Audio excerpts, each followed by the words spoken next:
Hi there, YouTube. Musical ready here. We're at Oodnadatta. We're going to be flying down to Coober Pedy today.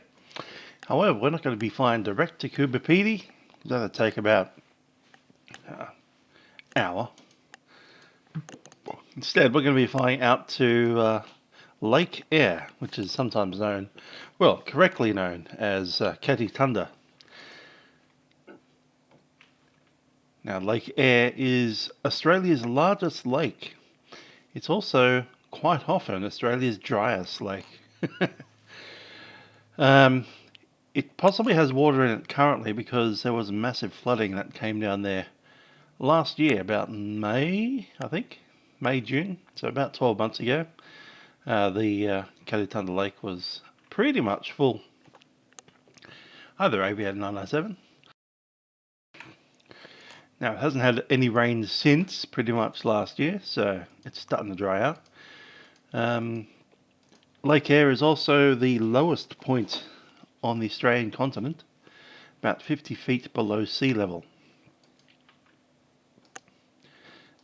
So if it's dry, the lake bed, the dry lake bed, is about 50 meters below sea level at its lowest point.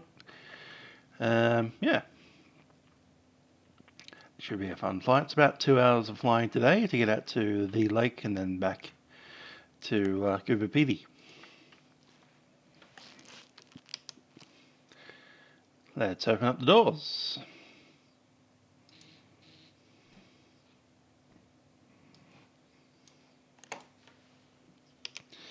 Pino, g'day. How you doing? Let's jump on board and get our flaps down.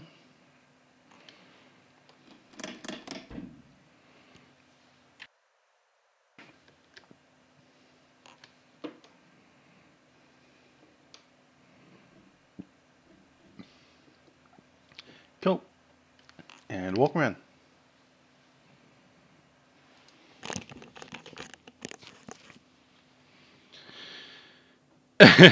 Aviator 997. Yes, there is a twin engine version of the Commanche. The old twin Comanche, PA30, I think it is. I haven't really looked into it very much, but yeah, even this airplane's a little bit fast for its own good. You don't need two engines. A little bit of fuel in there. It's all fuel. Chuck it back in. Tie downs are off. The wheel chock is away. It's looking straight down into the fuel tank. We can see it's pretty much full. It's all fuel, none of that's water. Front of the aircraft we have a nice spinner and 3 uncracked blades. In here we're just making sure that there's no obvious signs of build up inside these air filters. There's the oil. G'day Aaron. So yeah, oil up to, what's that, 10, maybe, yeah, 10 quarts. Back in here we have a pretty much full tank. Tie downs are away, wheel chock is off. Taking off the pitot heat cover. That's the stall warning system. Yeah, not too much of fuel on the outer tanks today. So with full inner tanks we have about 60 gallon of fuel. If you filled up the outer tanks it'll be 90 gallon. We're only going to be using about, oh, what is it in this thing here?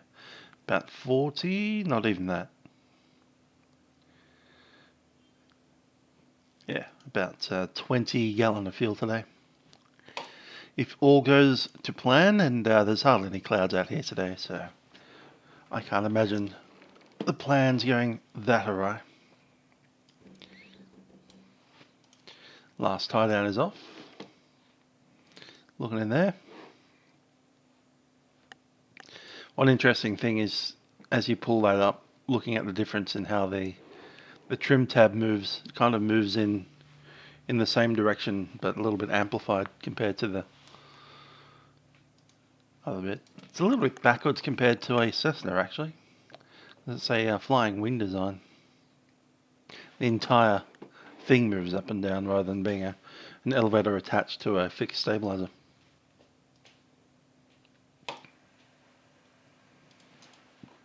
Not many planes with that design.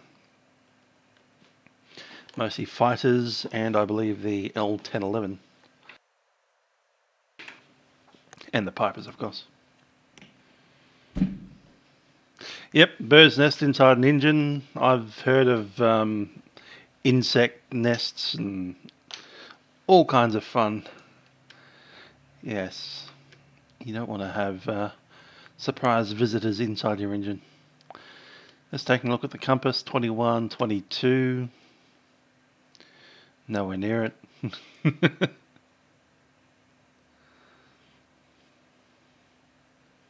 Something like that. Alrighty, open the window. Let's have a listen to the old Oodnadatta. It's not too bad in the heat today. Let's have a look. 22 degrees. Yeah. The window's fine. The sun's up. We'll get on the move soon.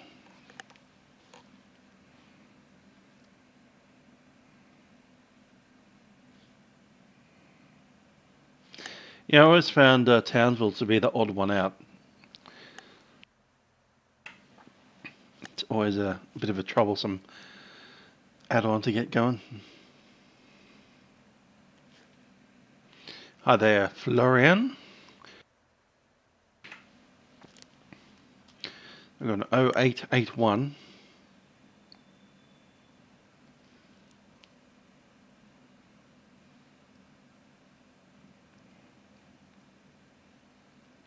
Automated Weather Information Service, Oodnadatta Airport. Time 0803 Zulu. Wind 020 degrees magnetic at 9 knots. Temperature 20.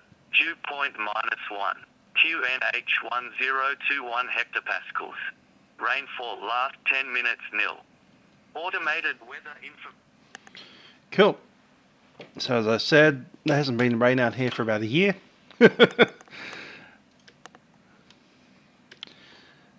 Piercing blue skies.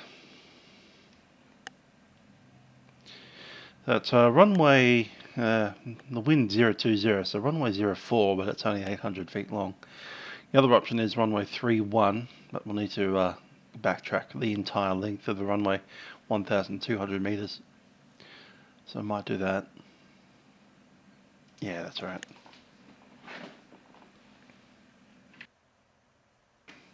The reason your plane starts moving forward is because one of your control axes is pushed forward slightly. Might be a throttle. It probably wants to be in full reverse to go backwards. So that's why. It's runway 33, isn't it? Cool. Let's start her up. To do that, we'll need to, yep, mixture is fully rich. Down here we want both of these on the main tank. Unlock the primer. Give it 3 shots.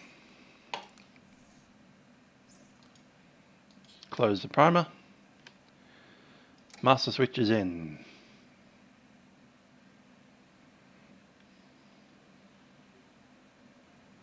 Just checking around, make sure that there's no one around. A little bit of boost on the fuel pump. Double check that we get a bit of fuel pressure. There it is, rising into the green. We can cut the fuel pump now because we don't need to flood the engine. Mixture a little bit lean.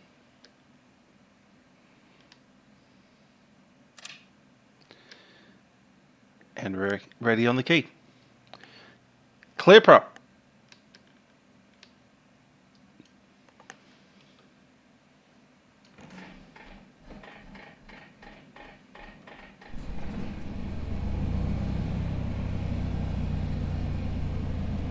Set at 1,000 RPM.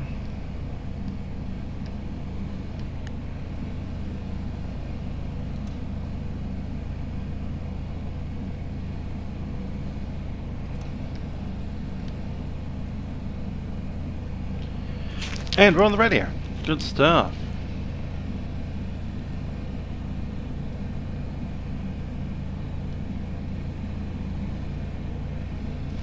(1 a.m. in wherever you are. I'm thinking that's on the west coast of the USA.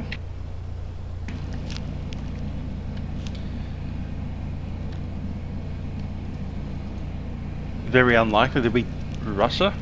Very, very, very far east.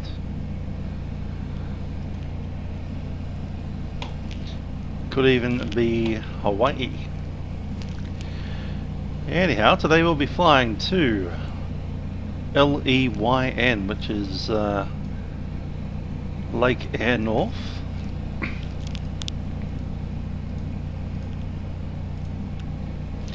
Now if you have a look at the map,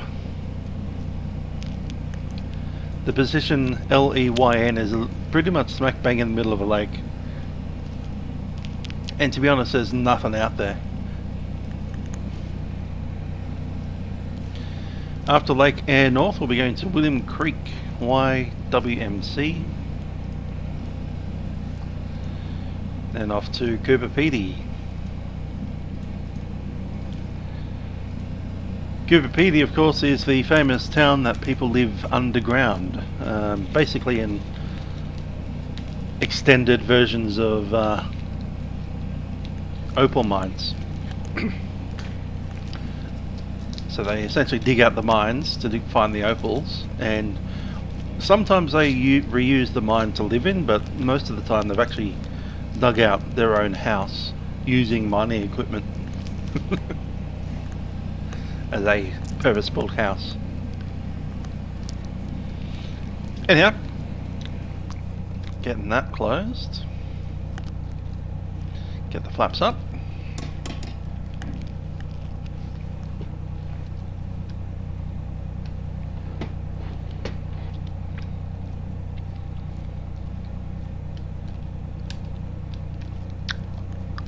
Trim switch is working today. QNH was 1021. Let's double check that our weather system is injected and going. It is. Hi there, Sean. Yeah, I'm not actually stopping at any of the airfields, I'll just be flying over the top. Basically, William Creek doesn't exist in the simulator. Well, the township's there, but the runway is not really there. William Creek had a big upgrade recently. They sealed the runway, all of that fun. Anyhow, we're going to have a check on Oodnadatta multicom. Got to run the transponder. Yeah, we'll keep monitoring both. That's fine. And 122.8, beautiful.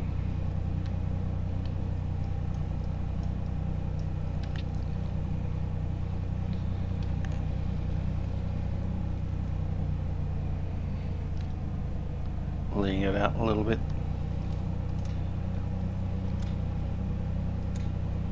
You seem to have a distinctive more fuel in the right auxiliary tank. Of course, both our main tanks are full. Let's move out to the runway. Runway, what was it again? 31. Traffic, Oodnadatta, Delta Oscar Echo is a Papa Comanche taxiing to runway 31 to backtrack. We'll hold short to 31 and do run-ups, and we'll call once entering the runway.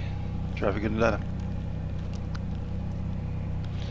So Oodnadatta, this is a pretty small town. There's only one road through the town, Oodnadatta Track.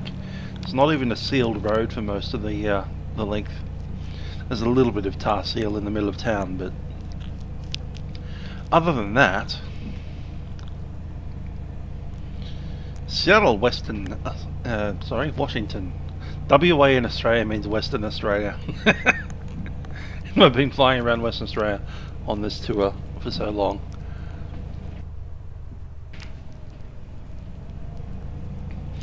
Western Australia, WA, is Australia's largest state as far as land mass is concerned, and it's not quite the least populated, but it's pretty close.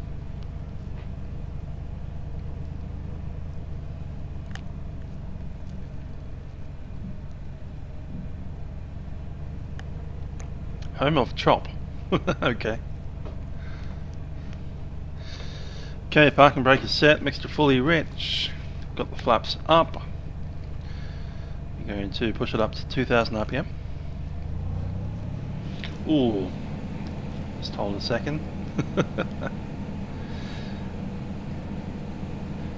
That moment where you push it up about halfway to 2000 RPM and you suddenly hear all the rocks roll underneath the aircraft because you're sitting on dirt. It's like, yeah, that's us throwing rocks and stones and all kinds of crap behind us.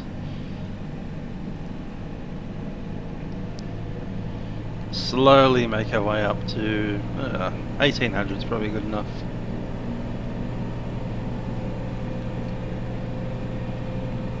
Ah, I've forgotten to log in again. Thanks for that.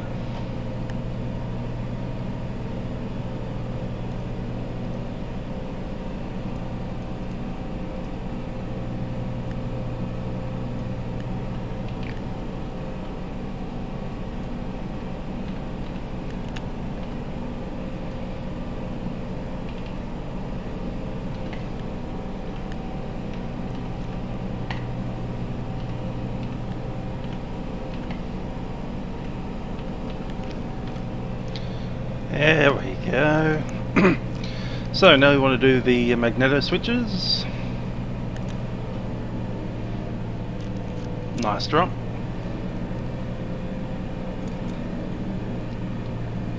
Second good drop.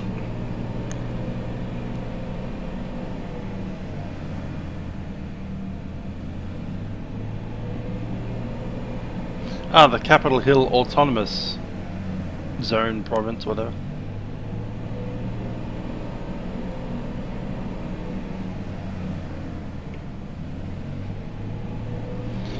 Yep, that cycle is going good. We'll drop these.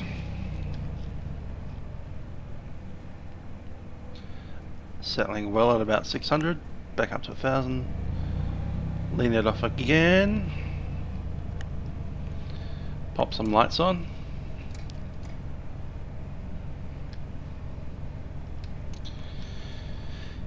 Alright. Showing saying 215. Yep, that's pretty close. Good stuff.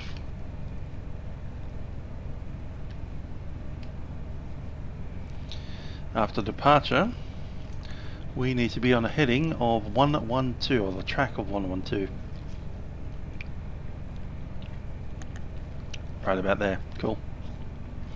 So depart, make a left-hand turn, and then enter.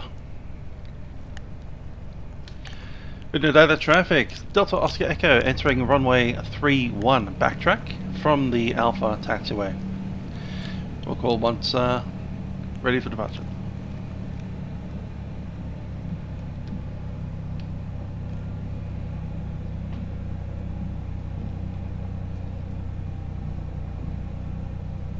Ah, so we've gone from autonomous to occupation, I'm assuming?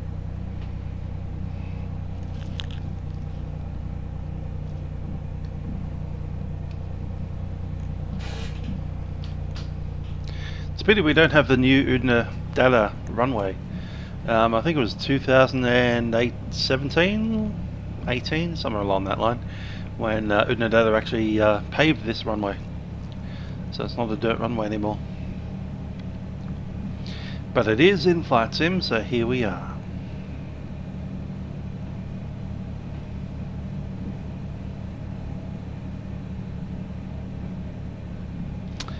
Well, the good thing about runway 13 is that it's also runway 31. I certainly did say runway 31 because I'm backtracking on runway 31. I'm not taking off at 8 knots.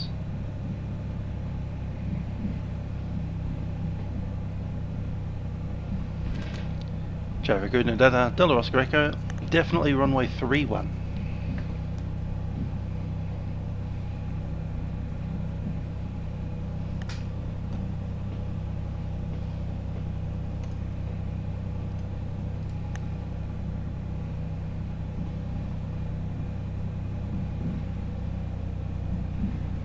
Ah, organised process. Well, that's alright.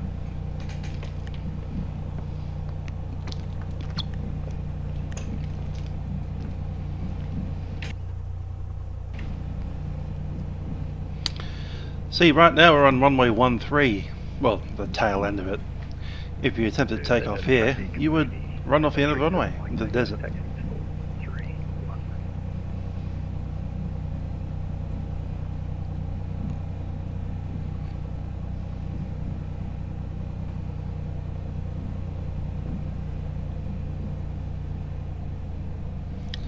And this is how you can turn runway 13 into runway 31 without changing a thing.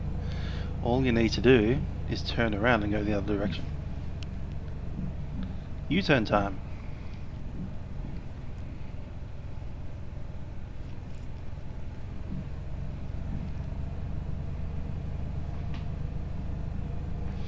Runway 31, ta-da, like magic. Mixture fully rich. Traffic Oodnadatta, Delta Oscar Echo is departing runway 31. Left hand downwind departure.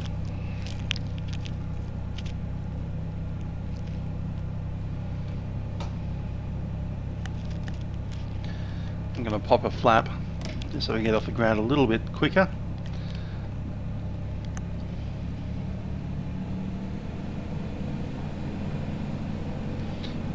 And away we go.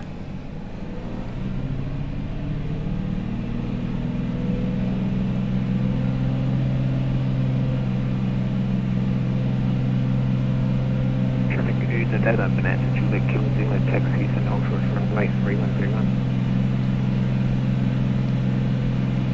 80 knots, off we go.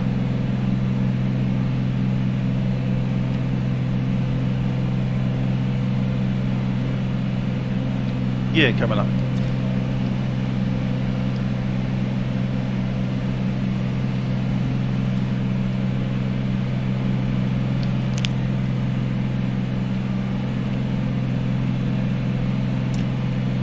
Flaps up.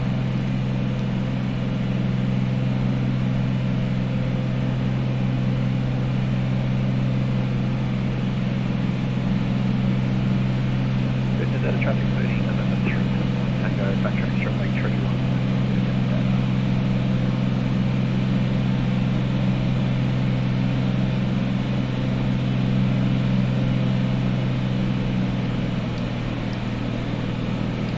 It's 2400 RPM. Let's nail that for now. That's for the climb.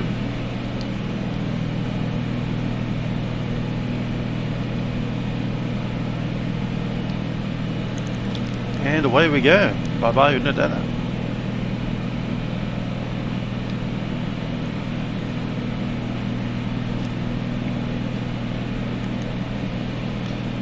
Out in this part of the world we can pretty much climb unrestricted all the way up to 12,500 feet. We have no intention of going that high.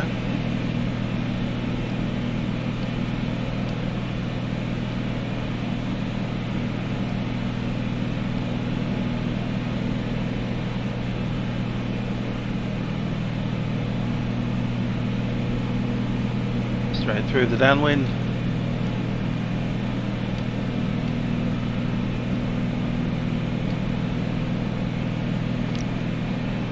Yes, toilet. You guys had 3 cases. We had 21 in Melbourne. Just Melbourne. Ugh.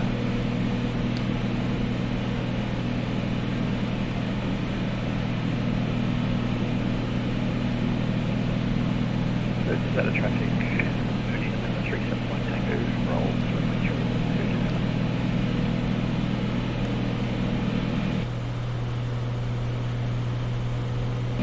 Yeah, it's got to keep the speed up on the top of the way arc there. We'll need to reduce the mixture a little bit as we continue climbing.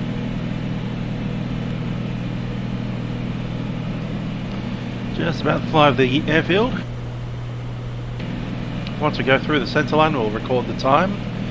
I do believe it'll be in about 1 minute from now.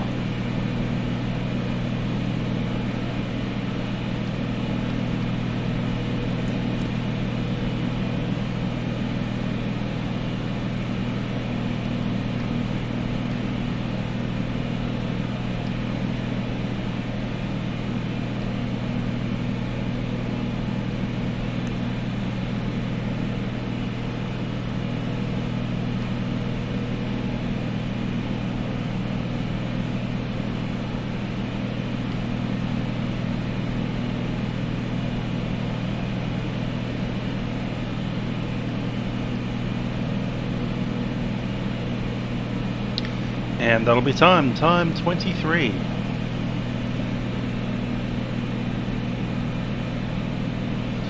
Four, 5, 6, 7, 27. So time 27, we should be at L&D, I think it's called. Army Town. L&D Town.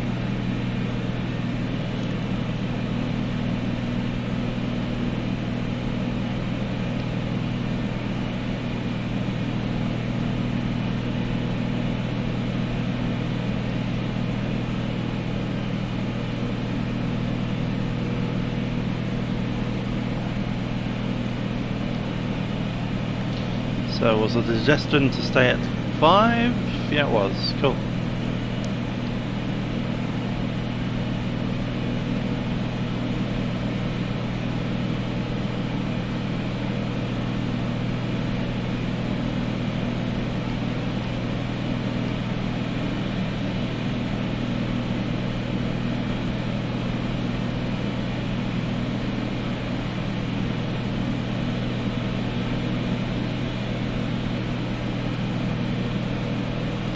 Pitch trimming. We could go all the way up to 7. Yeah, let's do that.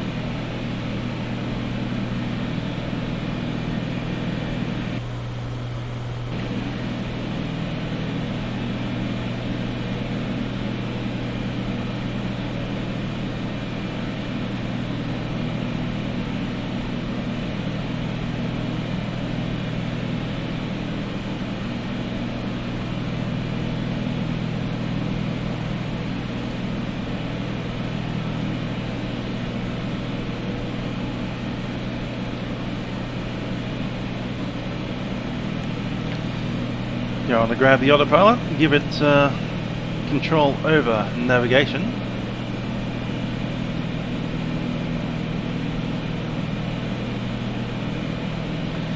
We still have pitch control.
Time 26, we should see Oodnadatta track cross this kind of dark patch of creek.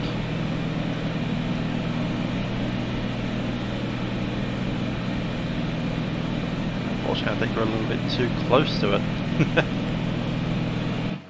Straight down.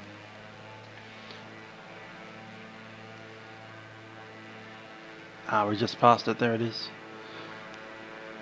Yeah, 26, there it is, right there. That's the waypoint that I was looking for. We passed directly over the top of it. That's a little bit too close. We might need to diverge slightly off to the left so we can see it out our window.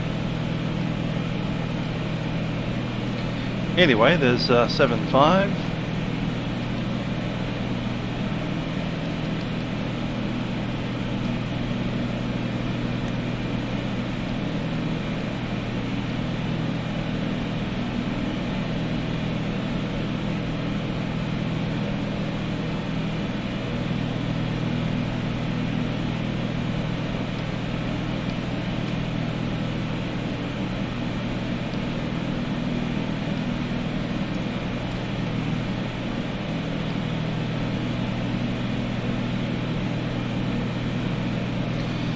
Hi there, Spencer. If you like 172s better, the A2A 172 is brilliant, and if you like Cherokee's better, I happen to, then Cherokee is brilliant. One thing I like about Cherokees is you can look out there like that and actually see things. instead of having the window be about half the screen.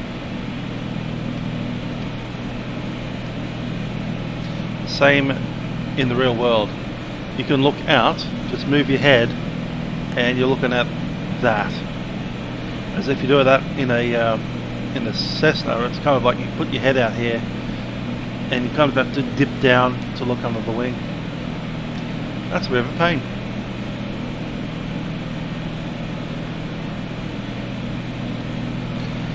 Yes, okay, I get it. Cessna say you have better visibility to the ground because you can look almost straight down. But when you're piloting an airplane, why do you want to do that? Yeah, I know, to see the waypoint that you just flew directly over the top of, because you you're a little bit over the top with your flight planning.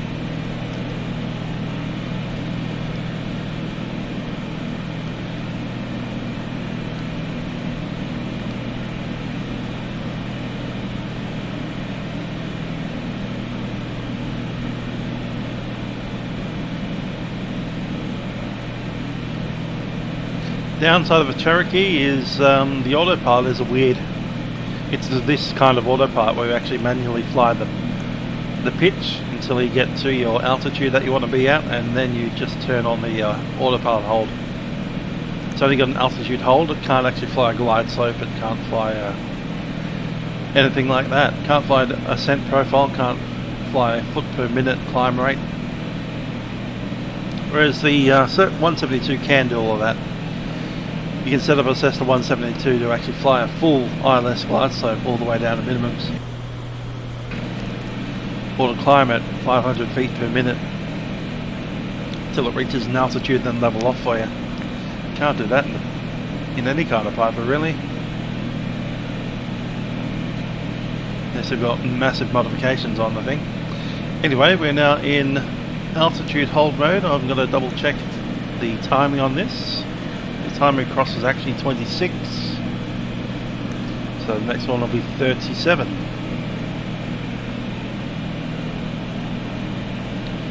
At time 37 we should cross a track.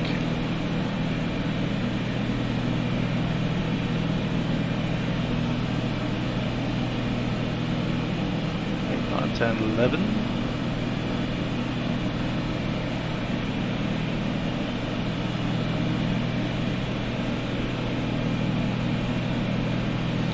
Good stuff.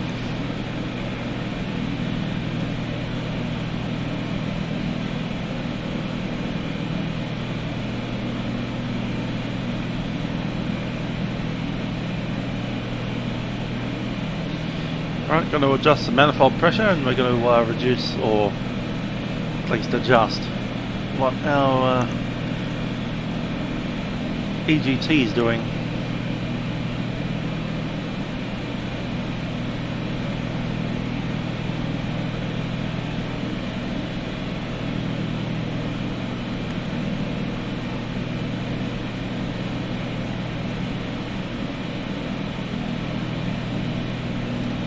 Yeah, we're well rich of lean there.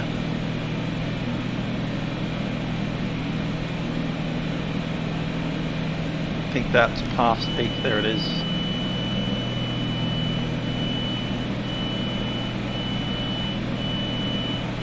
Up trim, cool.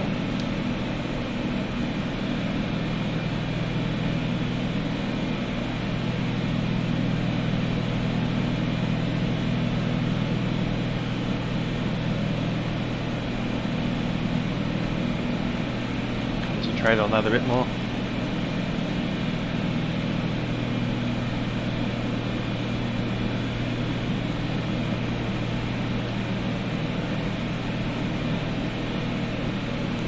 Okay, we're becoming more efficient, but it is slowing down a little bit.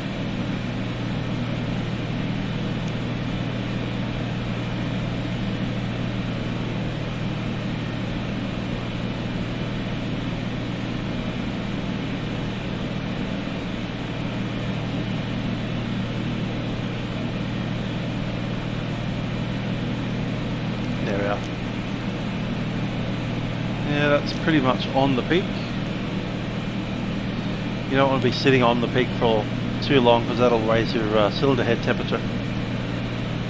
leading to cracking, so I'm going to push it forward again, slightly richer peak, so we're about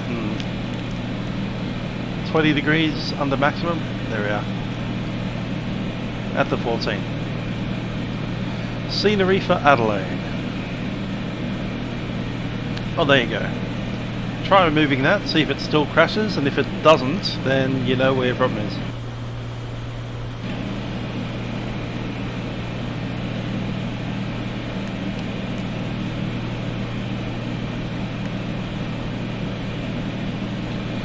...180 knots ground speed. We will need to pick this up a little bit.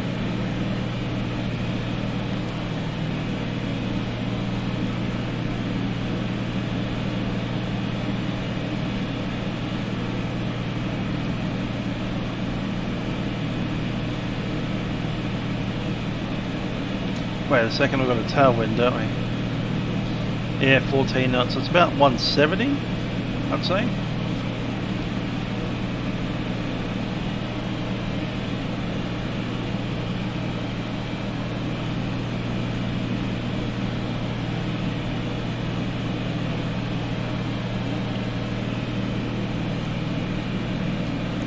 See how the rest goes.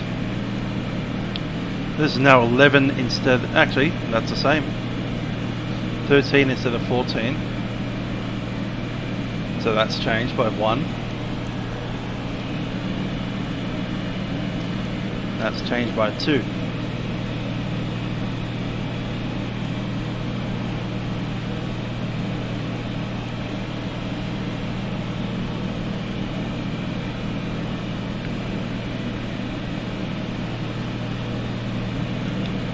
Time 37, we're pretty close to a track that'll pass us.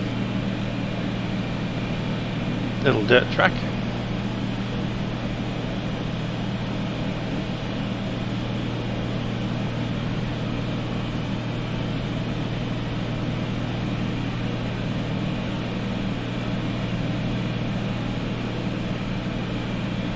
Cool, so we're flying somewhere down here.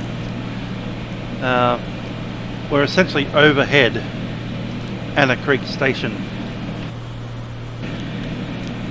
Hello Bishoy. Anna Creek Station is the largest cattle ranch in Australia.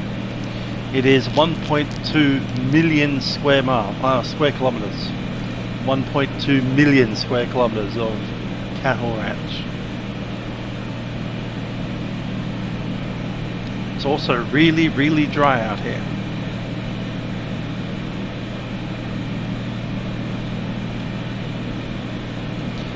So the Anna Creek Station is considered to be the largest ranch in Australia, and kind of very far buried into its southern edge is William Creek, which we'll be flying over today. William Creek is sometimes touted as the smallest town in the outback. It has a population of 10.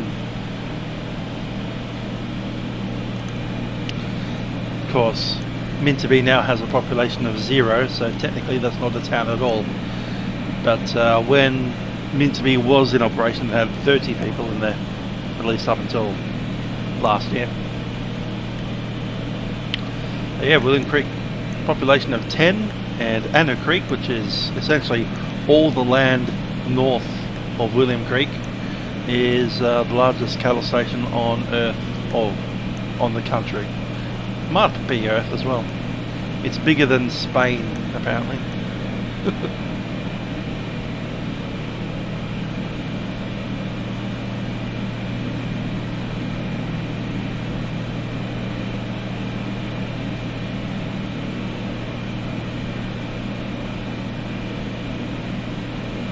Of course, not many people live out here.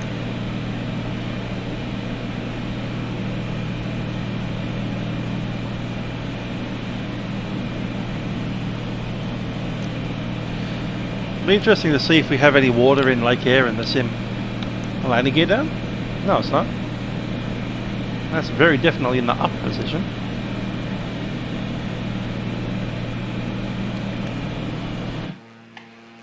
November 3. That's a very strange looking invisible landing gear you got there.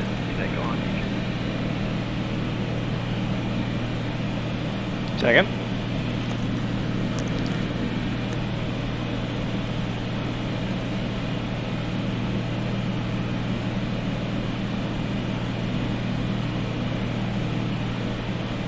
Someone said something I didn't quite hear. Ah, hi there.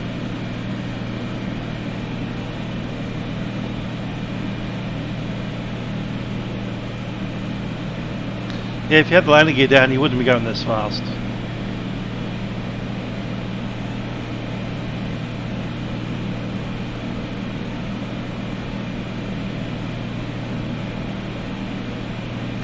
What I do need to do is monitor that fuel on the second side. Yeah, we're pretty much empty over there. I'll empty out the other tank over there. Let's get these sorted. And then we're back on standard fuel.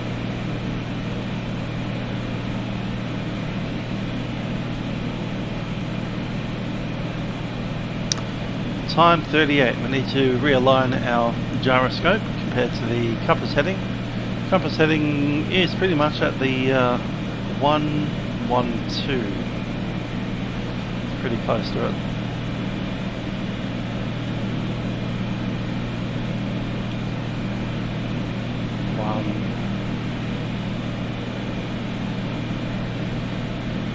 Is it?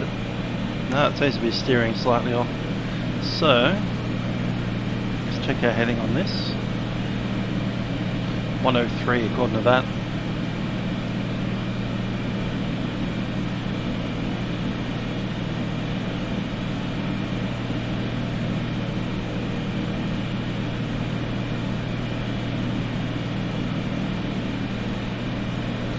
Yeah, the gyroscope processors, because there's no computerized components in it, so because it's a spinning gyroscope and we're on the southern side of the equator, it tends to process towards the zone. Yeah, be safe, Jack.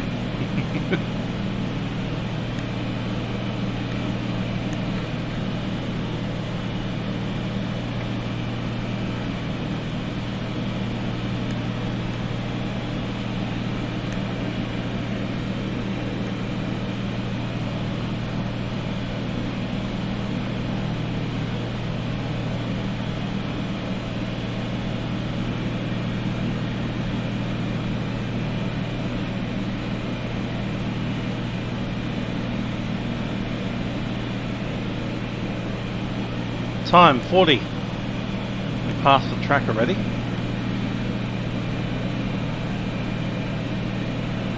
So the next one is at shoreline at time 50, 10 minutes. So in 10 minutes we should be at the shoreline of Lake Eyre north, the northern half of Lake Eyre. Hello Sean, yeah, go for it.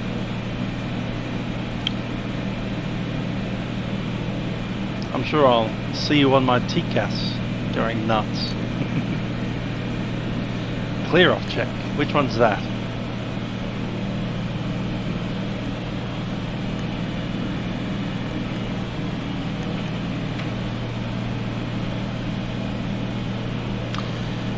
Ah, compass, log, engine, lights, altitude, cool. Radio, and then all your VFR checks, which is your like orientation, heading, fuel, forced landings. So forced landings, this is some of the flattest parts of Australia on the planet. There's nothing out here. There's a oddity because we are slowly going into the depression, which is the lake, and the bottom of the lake is 50 feet below sea level. It's actually 49 and a bit feet. 15 meters below sea level.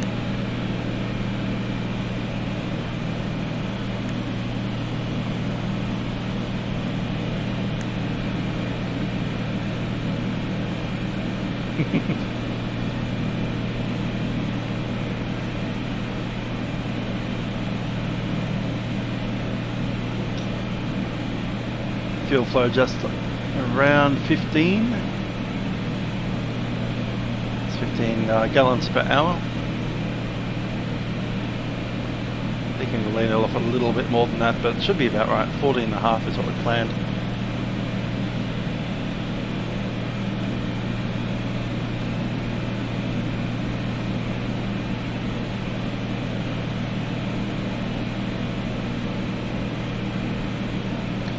check that compass again. We've got 12, 11, so it's about, yeah, 11.56, 0.7 maybe.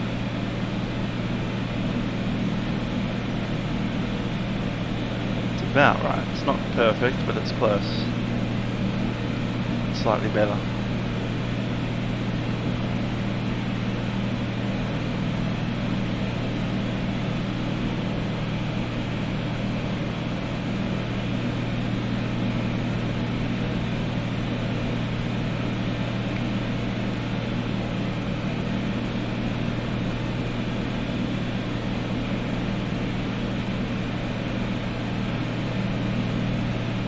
Yeah, engine's running pretty well. I feel as consumption is as we planned it now.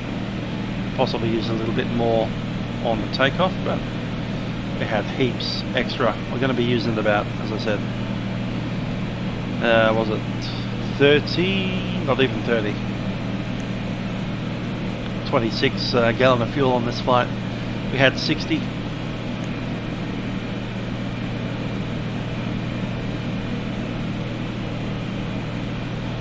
Speed's doing good.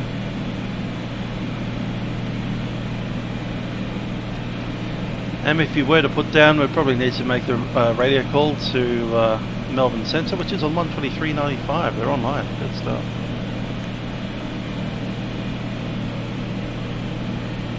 There they are.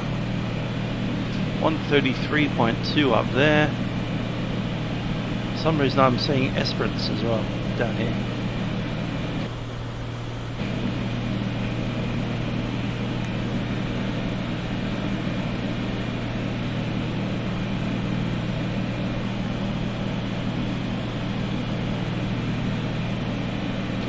Checking our fuel, we are burning both fuel tanks pretty well. We got both set. The auxiliary fuel tank is essentially empty.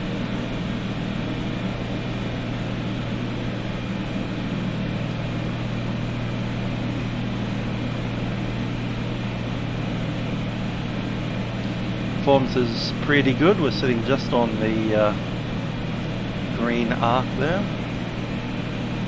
179, we've lost 1 knot. It's probably to wind. Yep, we've got 15 knot wind now instead of 14.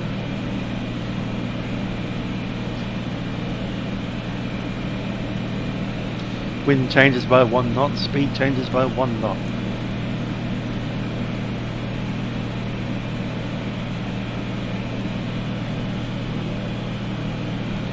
What's this thing called? WRMKD. Or a Lockheed Creek or something like that. It's got a bunch of letters in it. It is Warrakidabu. Warrakidabu. Now that is a name and a half.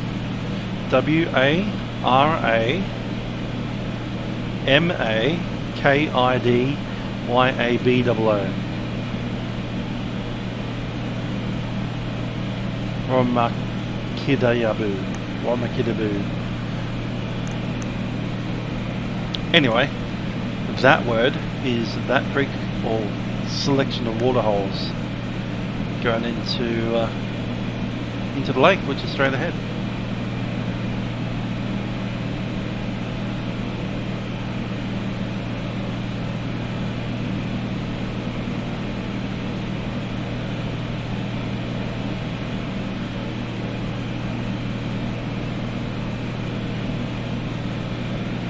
Yep, good old traffic.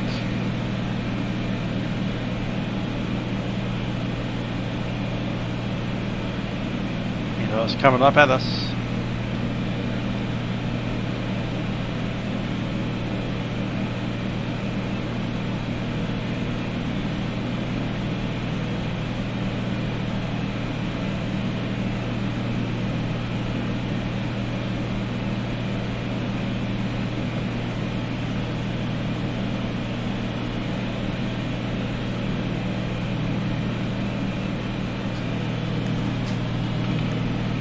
Estimate 00.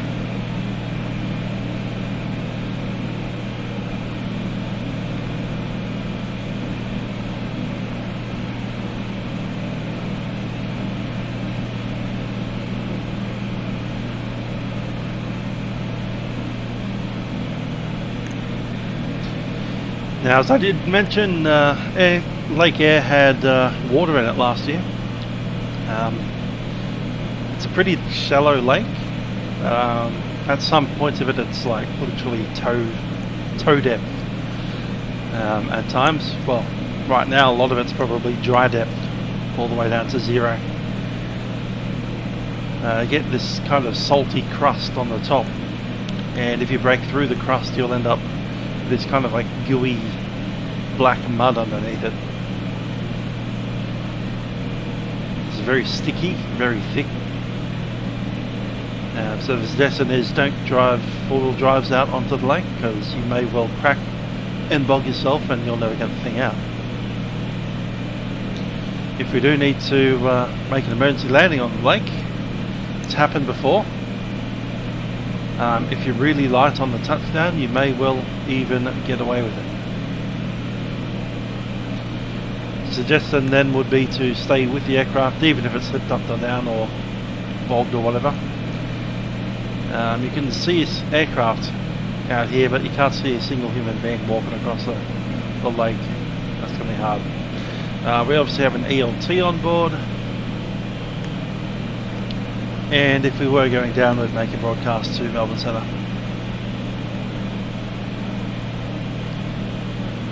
Speaking of which, let's pick up Melbourne Centre.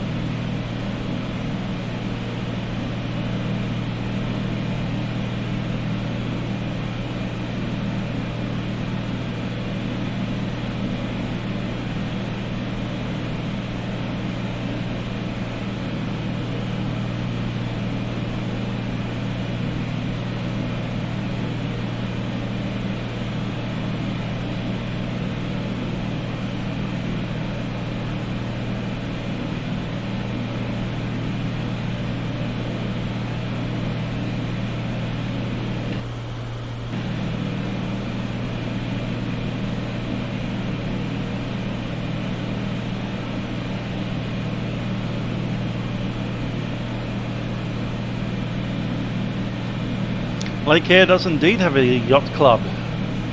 It's estimated that Lake Eyre only gets water in it about 4 times every century, which is to say it only fills up 4 times a century. It actually gets water, a small amount of water, a little bit more often than that.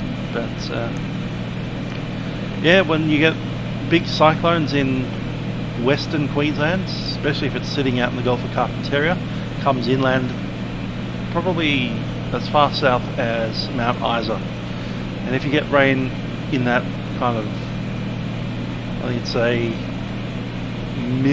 I said 1.2 million square kilometre catchment area. If it falls inside that, the water will eventually make its way down here into the lake and then just sit here and then slowly evaporate away.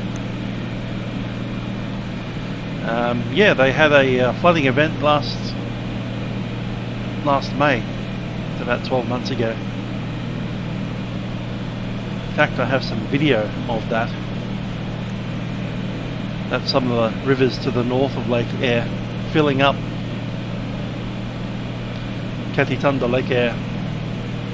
Floodwaters from the Queensland cyclones up in the Gulf of Carpentaria, 2019.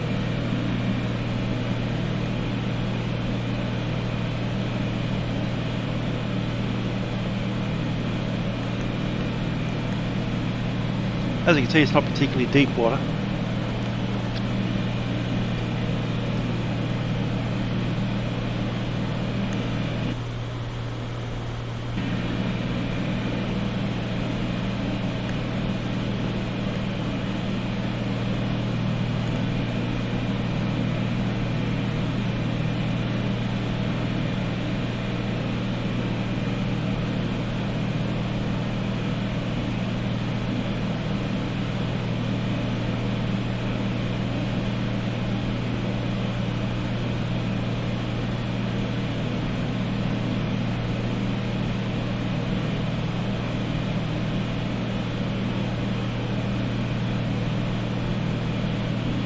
So Marina, which is to the north of the lake, between the lake and the Simpson, is it Simpson Desert?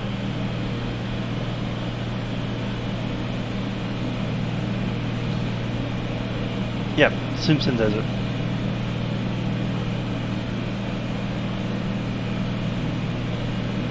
Lake Eyre is kind of like in the middle of three major deserts: the Simpson Desert, the Strzelecki Desert, and the Tanaki Desert.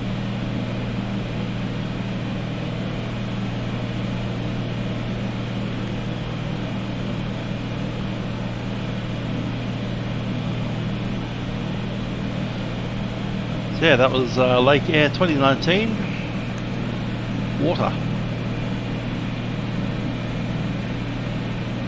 Imagine that, having water in this lake.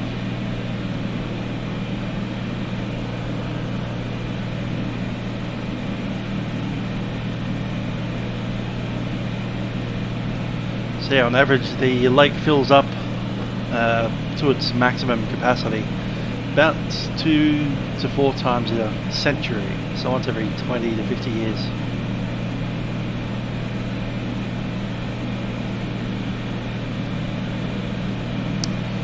Time 54, and here we are at the shores of Lake Eyre. Cutty Thunder.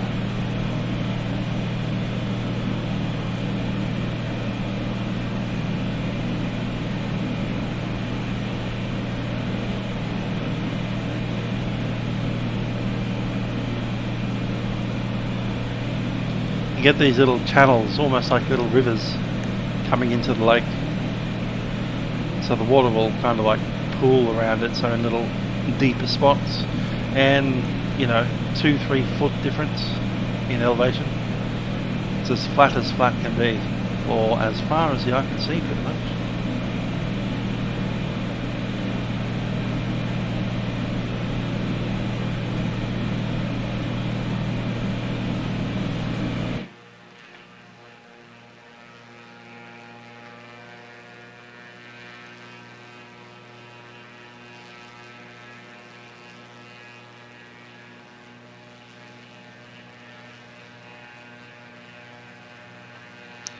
Can't remember when the AU2 OZX scenery was taken from, but apparently that is mostly a photo reel. Mostly bird life. It only comes here to breed when there's water in the lake. Most of the time it is salt desert. So that white stuff is actually salt sitting on top of the crust. Pretty inhospitable. There's no plant life. There's salt. There's no water until there is water, and when there is water, that's when the life comes. And you end up with desert flower seeds. There's literally desert flower seeds spread all over the place in this land. You can't see them because they're not growing, but when they get water, they do.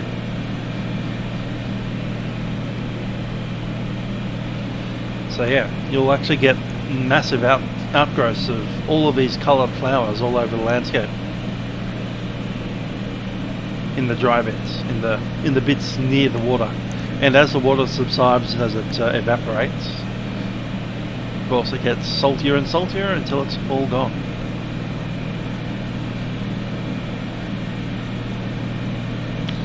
Indeed.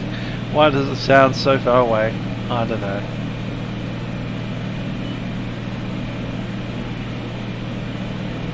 Nice to beef up those external sounds, eh?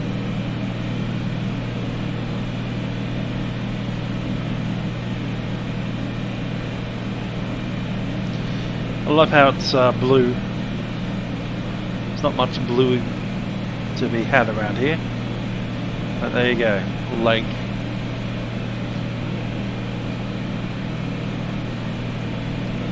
So this is Australia's largest lake, when it is a lake, by area. They say on average it's only about 4 foot deep, even when it's full. So all that flood water coming down from Queensland, when it's in the rivers, it's deep enough, but you spread it out over this lake service and you end up about 4 foot deep, slowly evaporating away into the sun.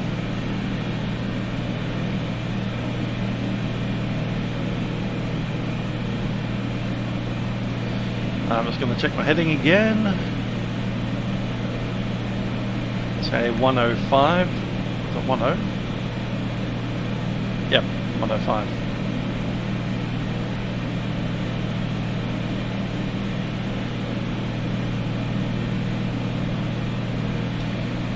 And I'm going to just pop it over into heading mode so we can fly past the waypoint.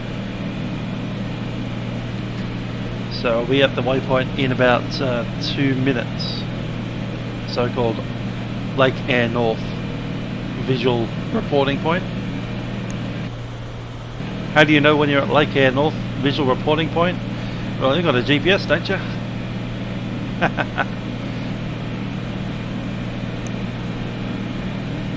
Yeah, Lake Eyre is named after the dude, some dude, E-Y-R-E.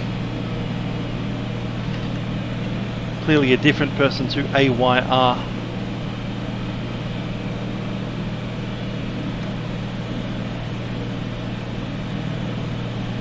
Let's have a look at what Wiki says. The Aborigines call it Kati Thunder or Kati Tahanda, T-H-A-N-D-A, Tanda.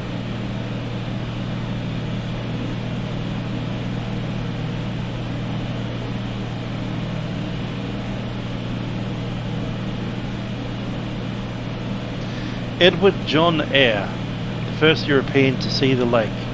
For some reason named it after himself, because that's how Europeans used to roll.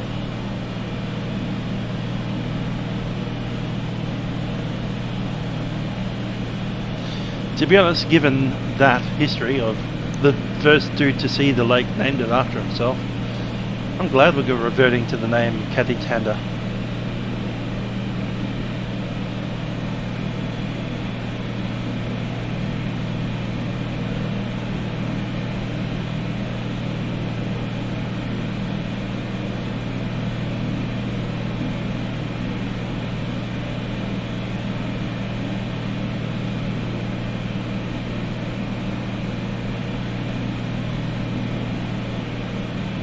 Look at that, just plain white as far as the whole horizon.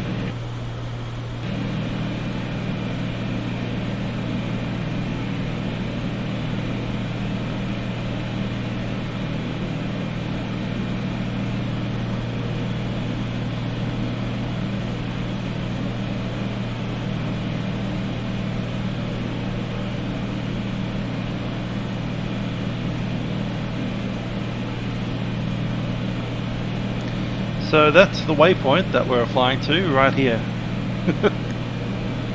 Why here? Why not over there? No idea.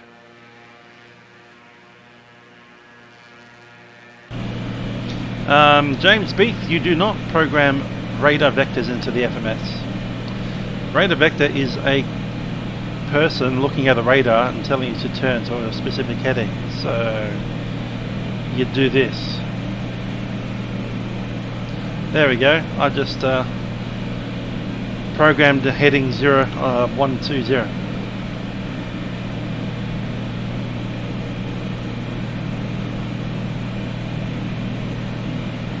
There's some liquid over there. Look at that.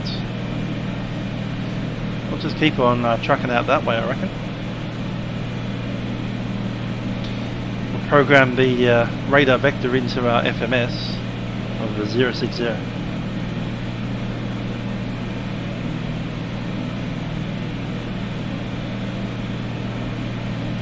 Dude went for long walk and then named stuff after himself. There you go.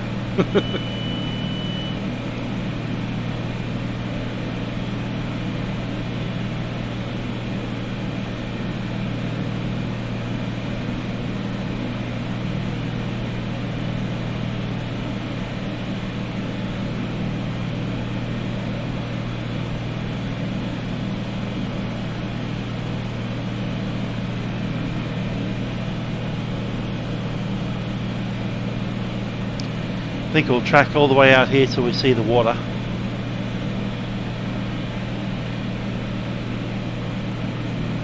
There's water down there as well. There's a few little bits of water, look at that.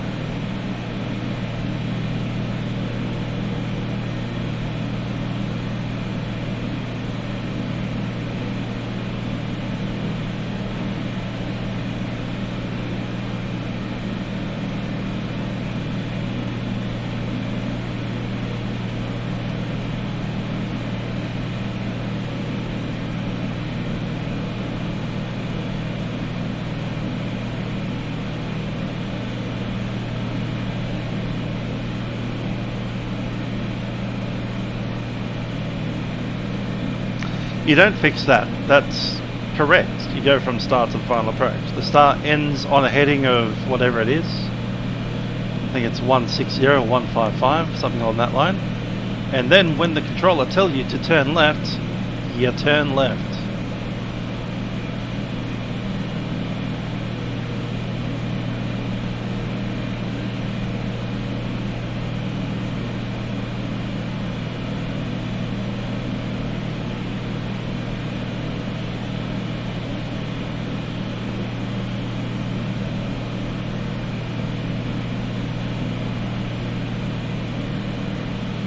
There's a good old APP button on your system. That's the approach button.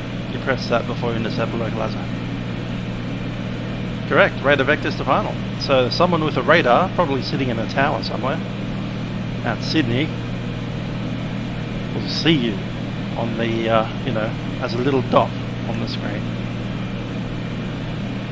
Yep, if the controller tells you to turn to a specific heading, it's probably well within your rights to turn to that heading.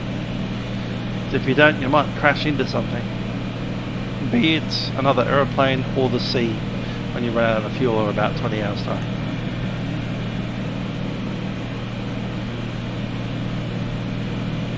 If there's no controller there, then best judgment, turn the autopilot off and turn left. Line your plane up with the big magenta line, look out the window, see the runway and land on it.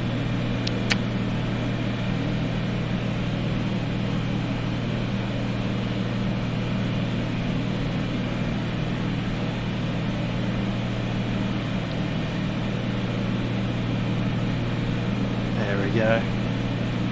Alright, we're going to turn around and head down to William Creek.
Yep, big salt crystals.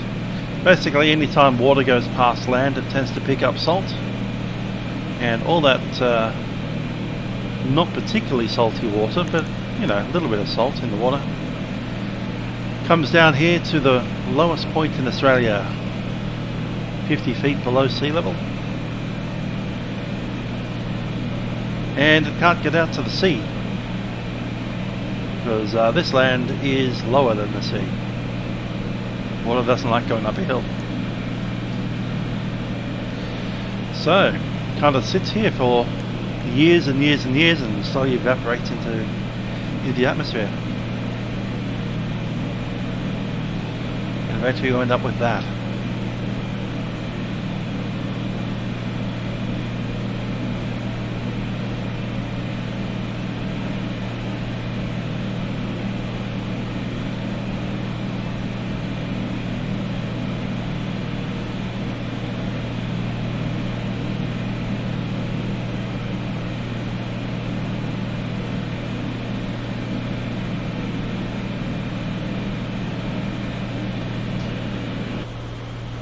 WD-40.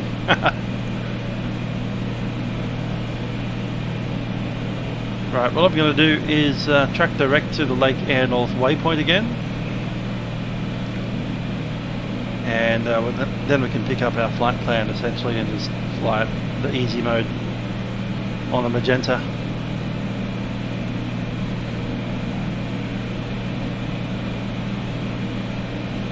LEY North, so Lake EY North. Activate. There is a Lake Eyre South as well.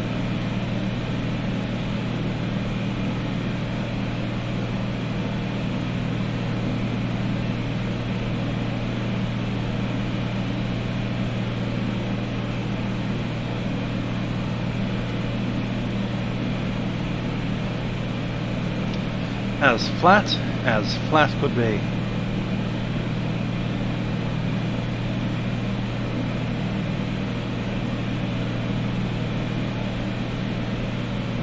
You know what? I'm gonna go down there.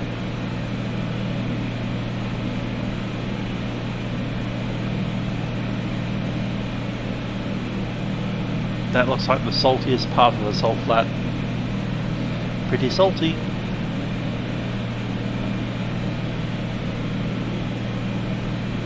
Worst flight ever did. I don't know.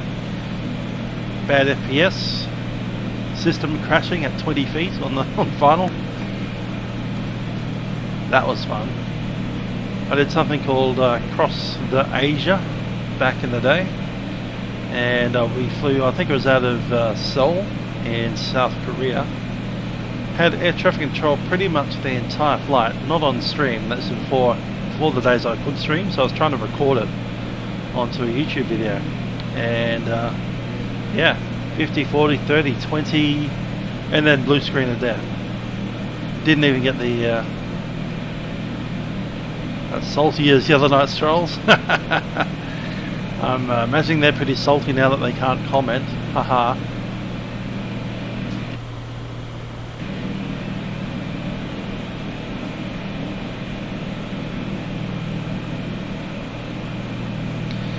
Big swirls and stuff in the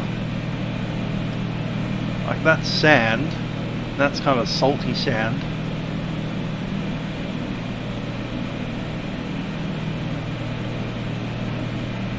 And that white stuff, imagine that's crusty as crusty can be. That's probably the last, that's probably the low section. So I'd imagine as the evaporation continues, as all the water goes away, the water that's left over is getting saltier and saltier as it disappears, and then eventually it pulls into that area and it's really salty, and it just leaves that massive white layer on the sand. So on the top is the salty crust, and they say that becomes really solid, like you can walk around on the salt and you won't break through the crust. But if you do break through the crust, you'll find that underneath there is this kind of like really dark coloured muddy gooey stuff. It's kind of dry, kind of clings to everything.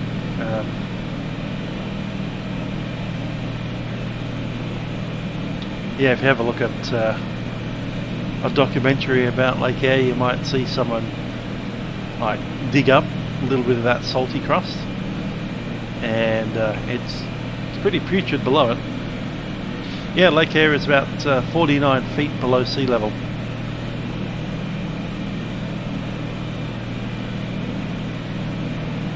As you can see, this is a photo reel essentially from the OZX2. It's good of them to put it in. I believe this photo was taken 2017, according to various things. So, of course, 2017, a dry year. The year 2019, so last year, a big inundation of flooding.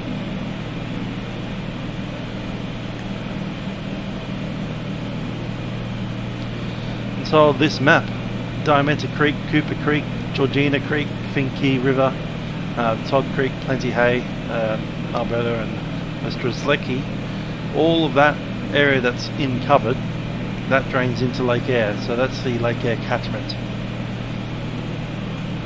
More than 1 million square kilometres.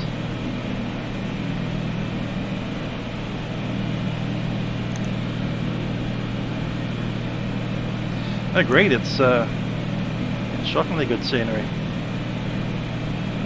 Especially considering that the nearest airport to here is, well, William Creek, but Oodnadatta.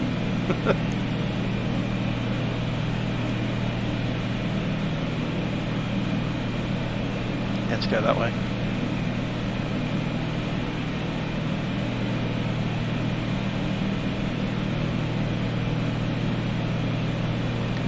We'll track straight at William Creek and we'll pick up our flight plan from there.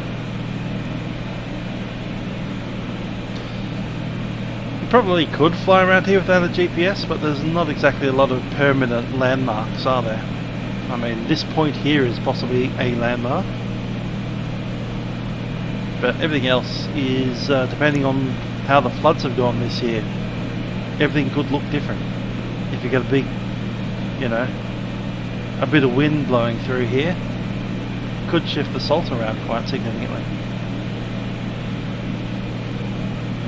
Then of course last year it was flooded, so it would have been all water with water birds everywhere and flowers and shrubs and grass everywhere.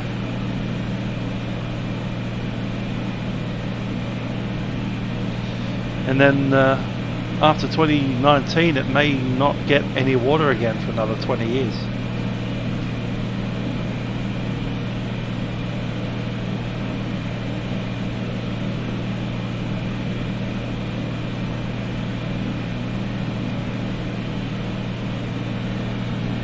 It'll slowly just evaporate until there's nothing left.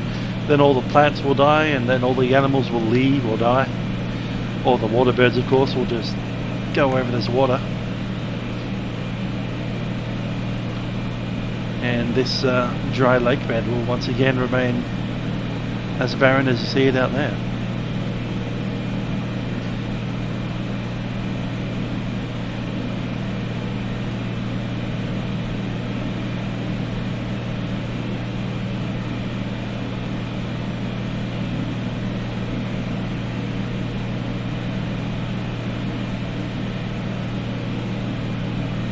Okay, William Creek direct.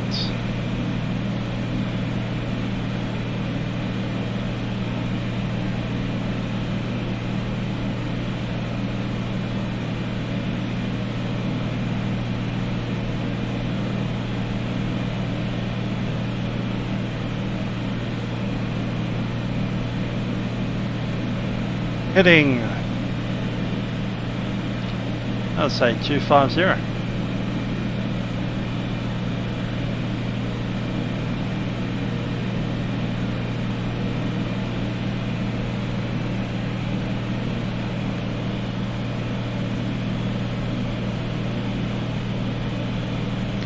So, compass set, trim, trim, trim, trim. Lock time 16. So that 0 time has now become 16 because I've spent 16 minutes floating around.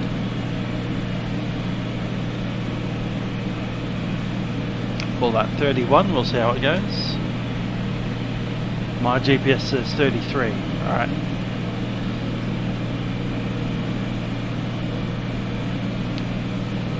And we're expecting wind to be 350 at 16. Let's see what it's like.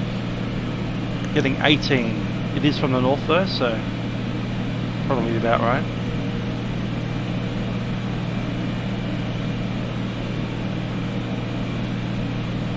Little island down there, look at that.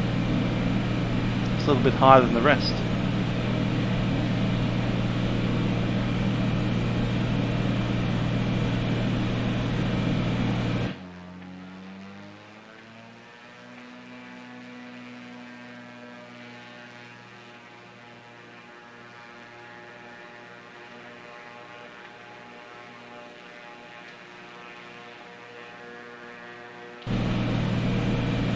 I do wonder if someone's got a sound update for this aeroplane.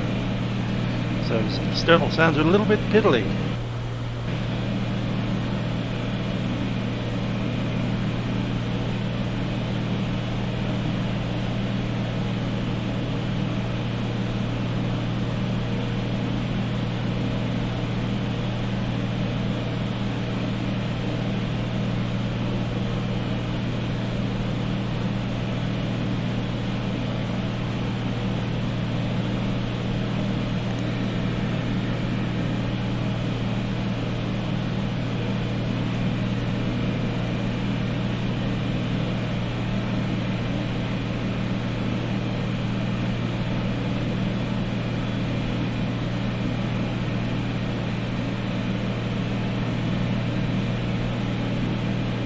$33. Alright, cool.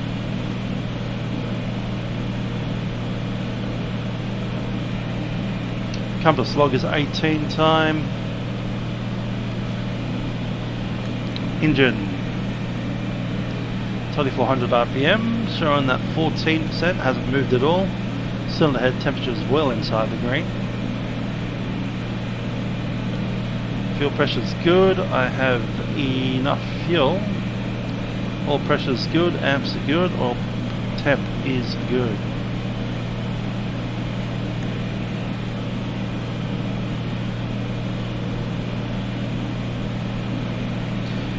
Altitude showing good. 7,005.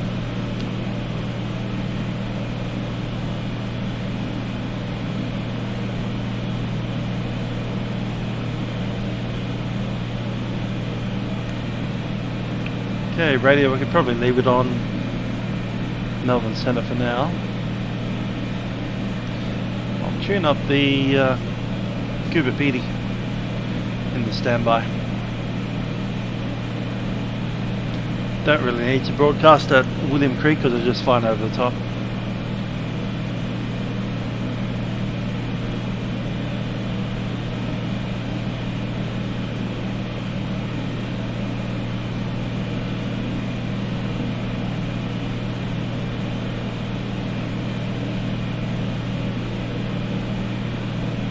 CSAF 126.7. Yeah, that's ready to go.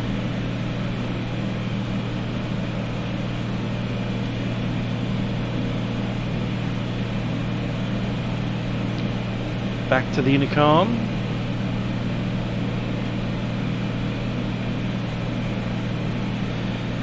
Alright, we're about to leave Salt Lake. There's the shoreline.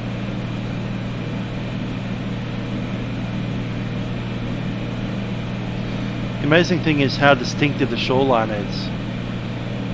Given the fact that this is only a lake about 1 year out of 20.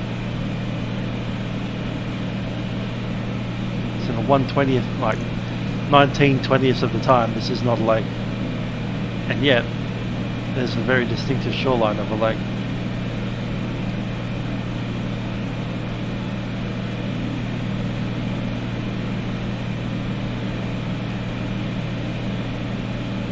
That line.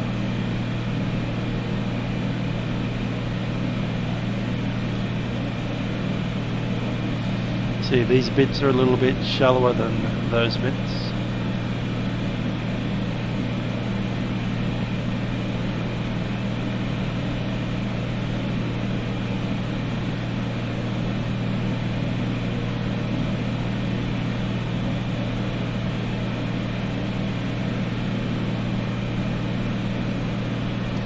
Well, I hope you enjoyed our Lake Eyre tour.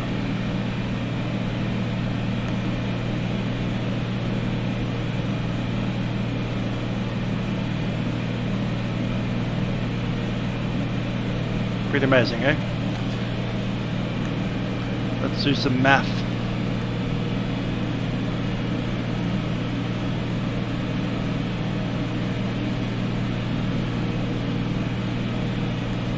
That's a double O, so that's what, 8 o'clock?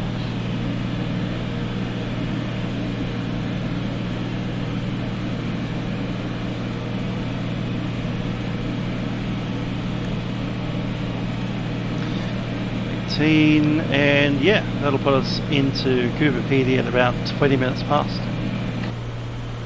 After entry the circuit and all that stuff.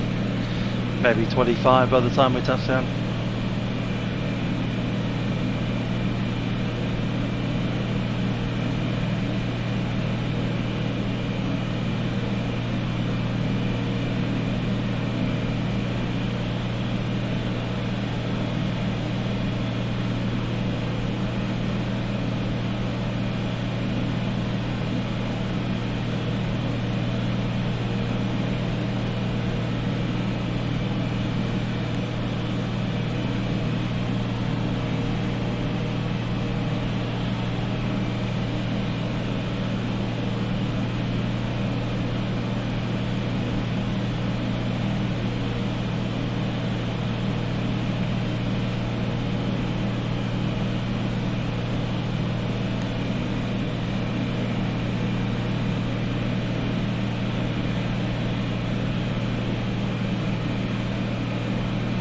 Goodbye, big lake. Keditunda.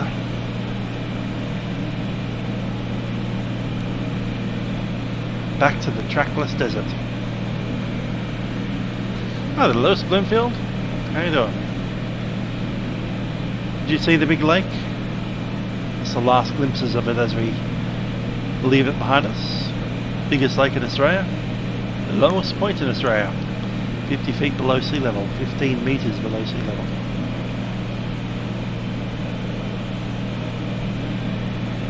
All salt crust.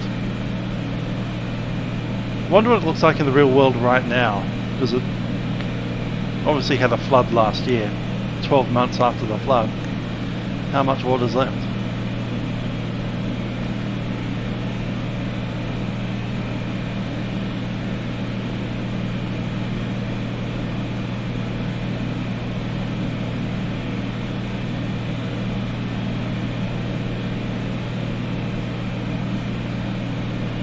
Yeah, that's Orbix. The new Australia V2 FTX thing. It's like a big photoreal area of the lake itself. Probably right up to the shoreline there. I imagine this is standard land class stuff, and all this stuff here is photoreal.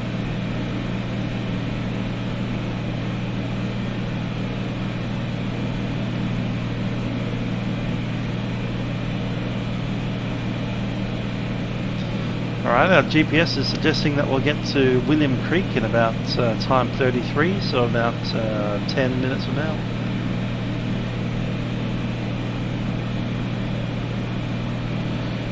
Current compass heading is to 56, I'd say.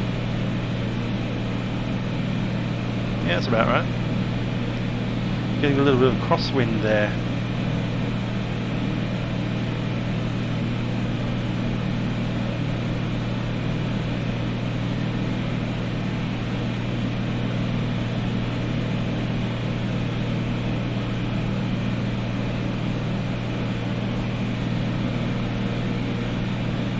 Thanks for that, Sean. Good stuff.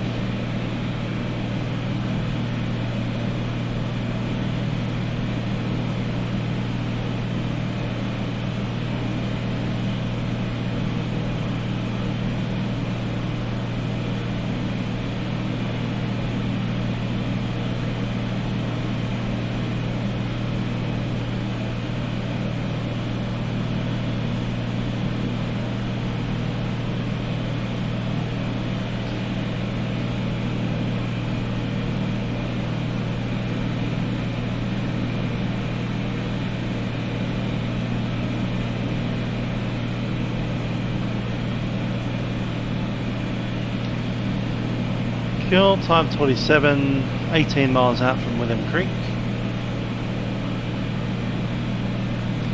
Now William Creek is, as I said, a town of 10 people.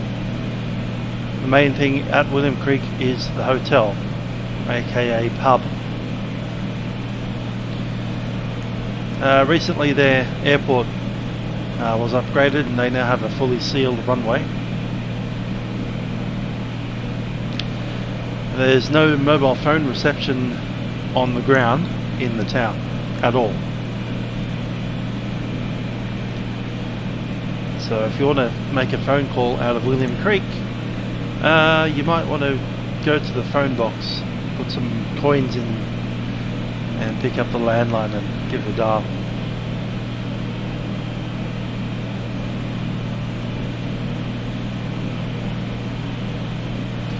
And yeah, Anna Creek Station, we are surrounded by it currently. It is the largest cattle station on planet Earth. 1.2 million,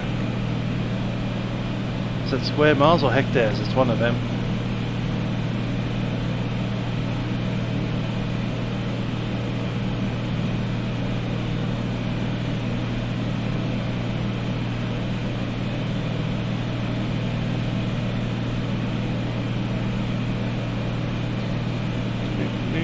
Ah no, that's the catchment area. Alright, Anna Creek Station's only 24,000 there. kilometres squared.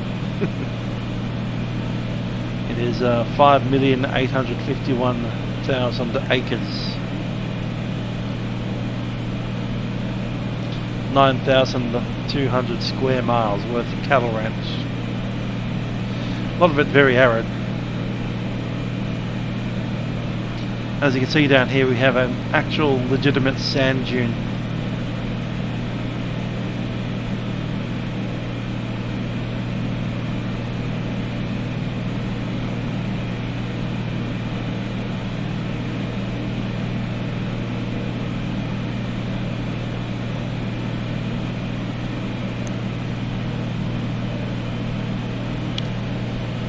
The township of William Creek, the main road that goes through the township is the Oodnadatta track, and the Oodnadatta track obviously takes you all the way to Oodnadatta.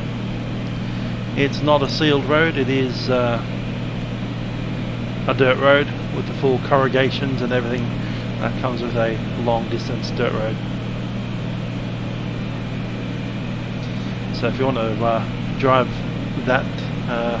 out to William Creek, you probably will want to do it in a four-wheel drive or an aeroplane.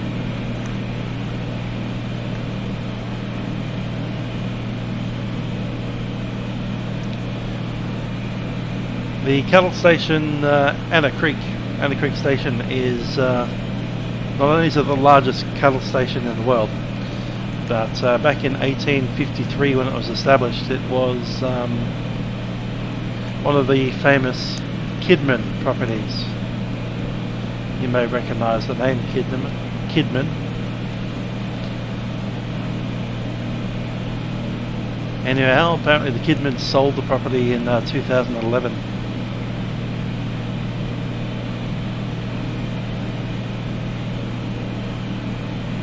Sydney Kidman in, I think it was 1872. Another thing about this property is that it borders the dingo fence, so it is on the wrong side of the dingo fence.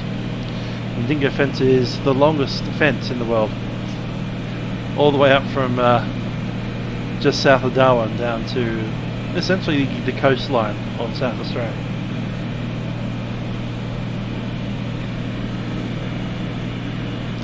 Ah, you investigated a plane crash at the Kidman property. Interesting. Because I'm not sure if it was related, but most people that live out here, the only way to get around is by plane. They even do their like rustling the cattle in helicopters, because they just can't do it on like horseback or even on a land vehicle in some cases. So they come out with the helicopters and make the cattle go to a different field.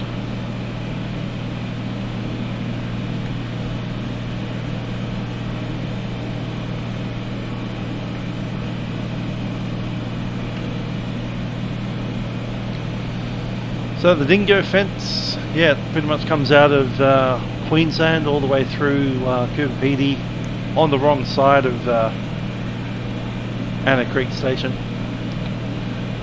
And essentially the dingoes are very bad for sheep. In the battle between dingo versus sheep, sheep tends to lose.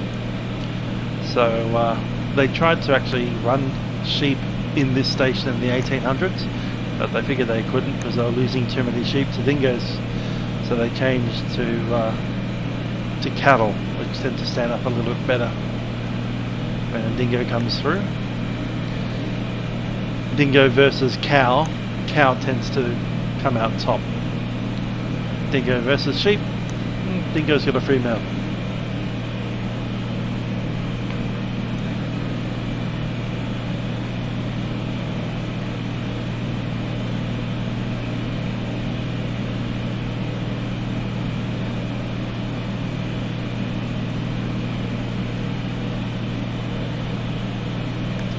There we go. Little map of the dingo fence. There's Coober Pedy, and we are in this section here, on the wrong side of the dingo fence. On the dingo side of the dingo fence.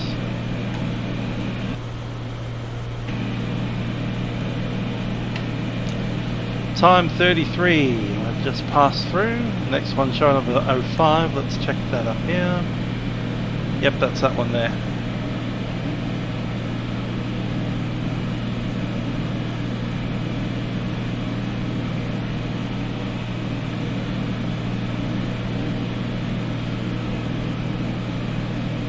Ah, that's 33 there. Okay. We missed that waypoint entirely. Oops.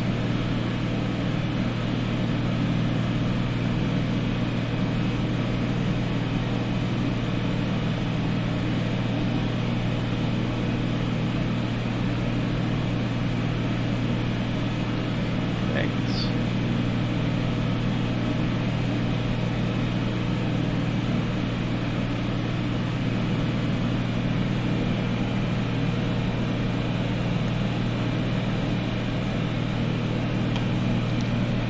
Cool, so at time 48 we'll be passing a small creek.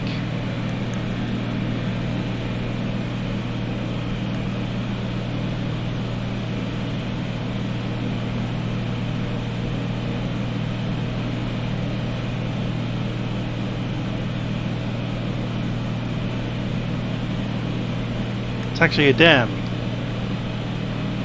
C-O-O-R-E-A-P-P-A, Coober Dam.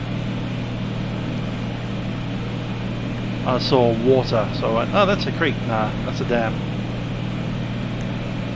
That's intentionally designed to capture water.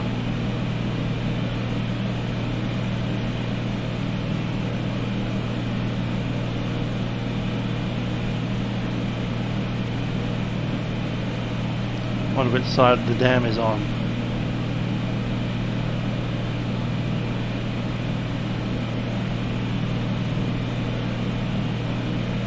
Clearly not that side. Cool.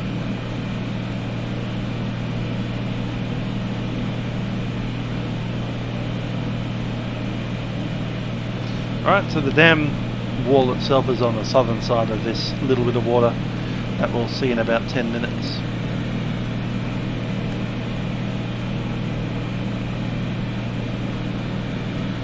Yes, I am, under my real name. Also, you could try Facebook/musicalaviator, and I think you'll see me there.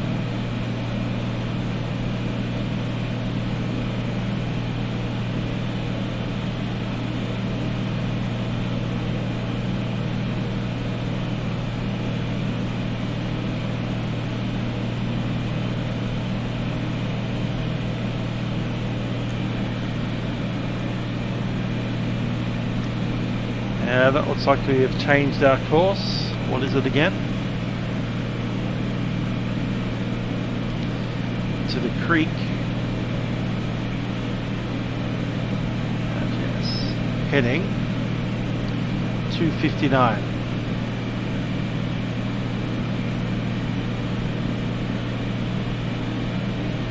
That's 270, that's 260, right about there.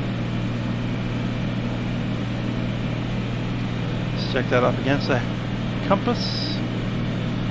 I think we're on a heading of about, what was that, that's 70, that's 65, 43, 4.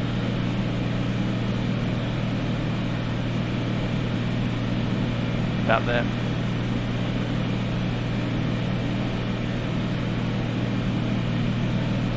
A little bit of fork because of the crosswind. Clearly we have about, what, 19 knots almost directly across the aircraft.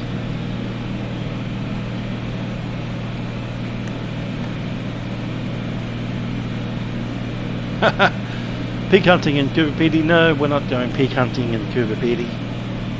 We're buying opals. Isn't that what you go to Coober Pedy for? Live underground, get some opals.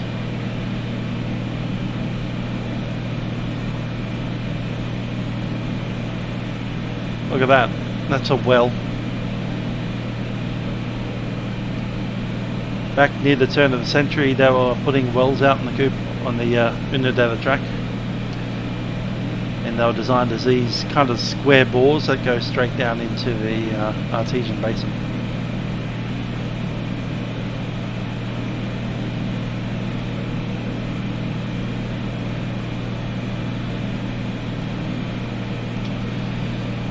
The main reason that you'd have those wells is to move cattle around the place. So the cattle come out here and drink from the well. Then you move the herd on to the next well. Guessing that's a... No, that's a... Oh yeah, could be a well. It's a bit weird, that one.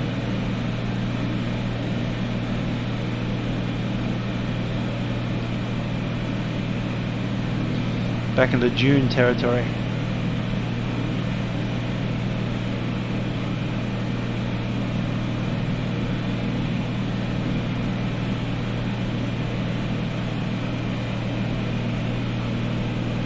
So 5 minutes past the hour is when we'll get to Coober. 69 miles out. Just checking that's a message. I'll flip that around so we're talking to CTAF. Literally nothing happening on Melbourne Centre. They are online. I've been on their frequencies.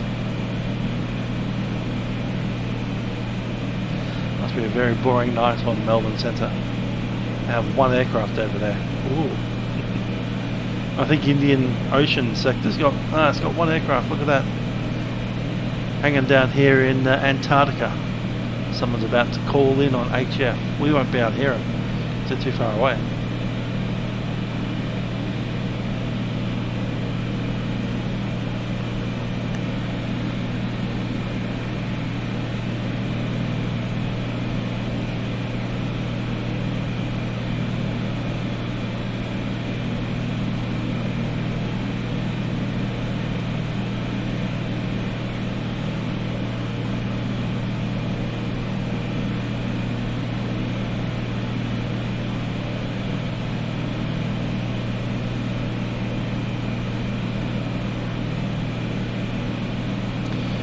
I think we'll dial into the old Coober Pedy and have a listen to the weather. Not that far off. Only about 25 minutes and we should be there.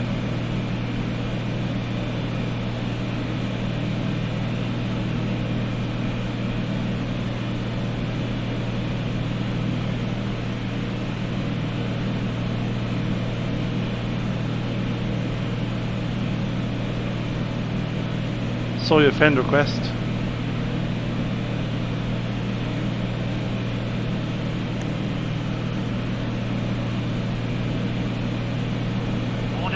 Weather Information Service, Coober Pedy Airport, time 0941 Zulu, wind 030 degrees, magnetic at 12 knots, visibility 25 kilometers, cloud clear below 10,000 feet, temperature 15, dew point -4, QNH 1021 hectopascals, rainfall last 10 minutes nil. Pretty stable QNH, it's 1021, which is the same as Oodnadatta. So I've been sitting on 1021 this whole time and there's no need to change it.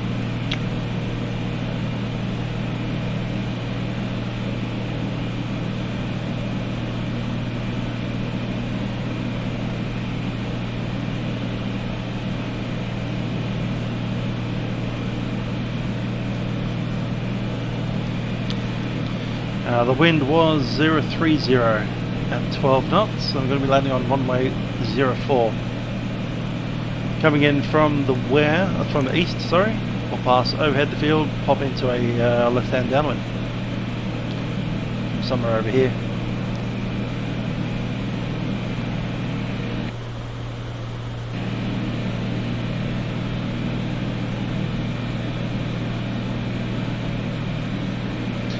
UK Gym Flight Sim. Your favourite aeroplane. Good stuff. It's always nice to have a favourite aeroplane. I tend to like the Cherokee Archer a little more, but it's a bit slow for this. So, while we're out in the desert, we have to keep the speed up.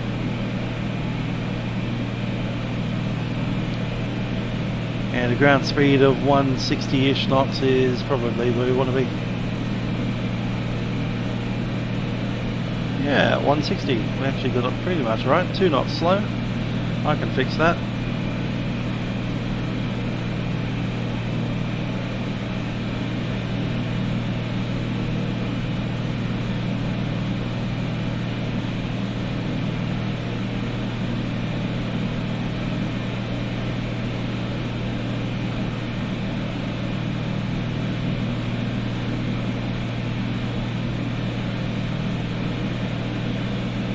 Drop RPM all the way up to 24. Aussie aircraft likes the debonair.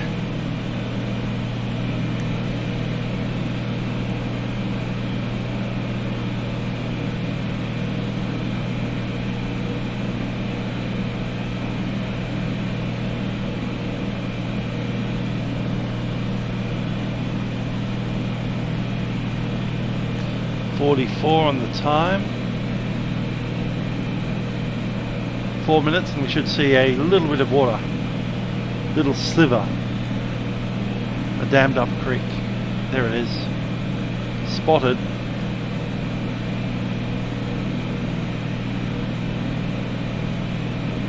Yeah, that's got to be it. There's literally nothing else out here except for that. One little tiny dam, which is a dammed up creek. The dam is on the south side. Little sliver of water.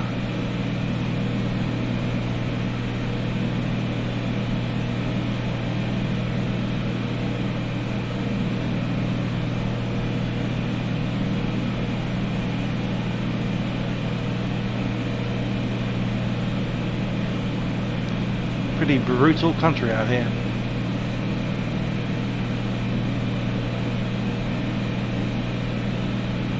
Reckon that's another ball.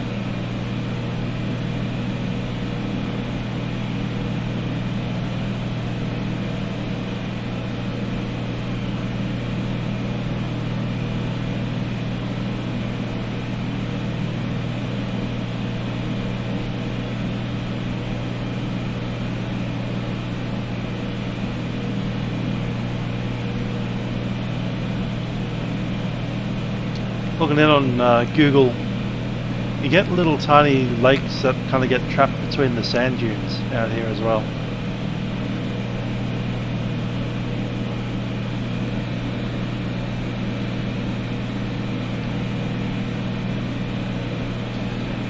I'm going to go ahead and chuck in a descent point.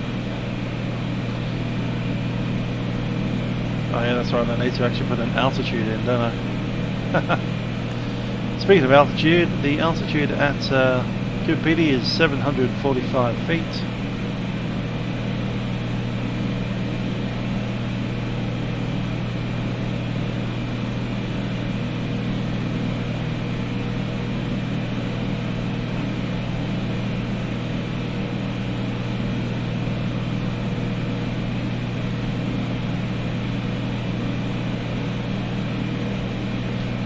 I think I'll make it a 2-degree angle, nice and shallow. 500 feet a minute.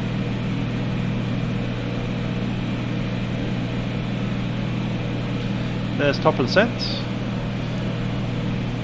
Need to do another clear off check. Compass is 165. Pretty much correct. Compass checked. Time was 47.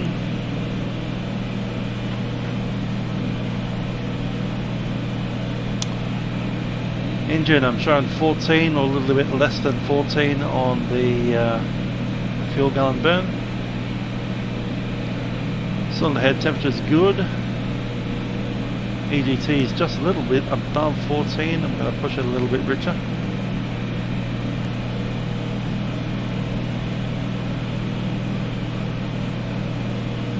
Altitude 7,500. Radio is good for the CTAF. Transponder's on. Orientation, we're pretty much sitting west and we're sitting on the GPS on nav mode.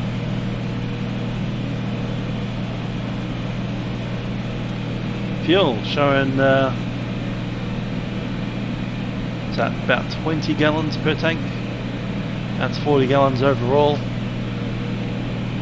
The aircraft's burning 14 gallon an hour, so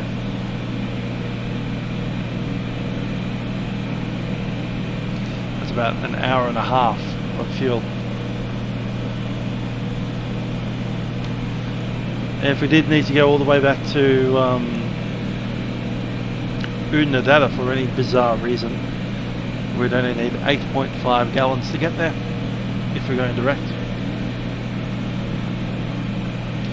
Indeed, not the ideal place for a holiday home. Some people do it in the four-wheel drive holiday homes. So 1990, sometime in the 1990s, there was a German couple came out to look at the lake, and they drove out from William Creek in a rented holiday home, got bogged, and spent about 3 days out in the heat. The woman decided to abandon the vehicle, go for a 70-kilometre walk back to William Creek, and she died. The man, on the other hand, spent about a week at the campsite before anyone else showed up, and he got rescued. So the moral of the story is, number one, if you're going out into these parts of the world, let someone know when you'll be back, and to contact the authorities if you're not back then. Number two, make sure your vehicle is mechanically sound. Number three, don't drive into mud or any rivers. Don't drive on the lake bed, on the salt lake. Number four, if you do get stuck, stay with your vehicle. Because of number one, people are coming to rescue you because you told someone. If I'm not back in 5 days, call the cops. Call the search and rescue people. I'll be on the Oodnadatta track going out to the lake. And they'll send out people in aeroplanes to have a look down.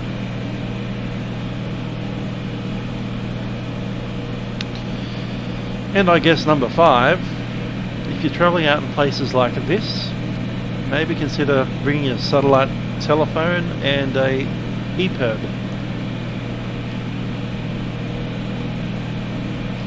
Because I'd rather have an airliner flying over the top of us, and there are some, because there's you know, there's a bunch of airways out here. And I'd rather someone flying from, I don't know, Ayers Rock down to Melbourne in their Boeing 737 to pick up an EPIRB on 121.5 and go, hi, we've received a distress signal at this location. And they'll send someone out to have a look.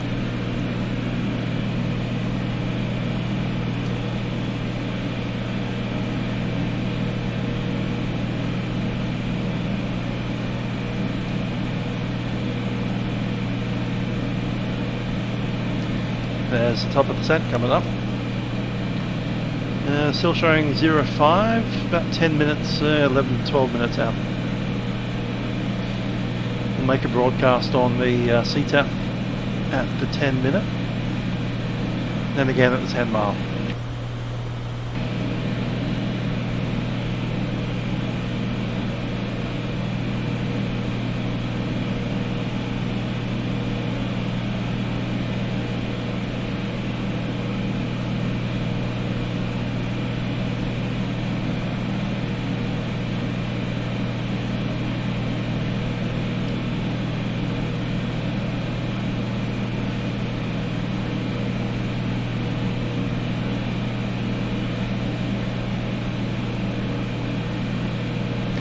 Starting to drift off towards the west again.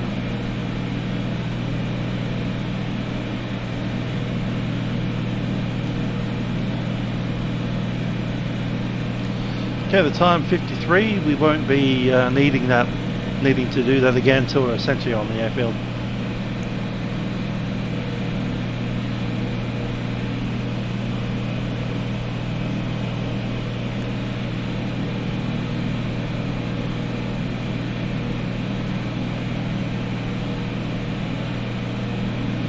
Engine's still quite happy.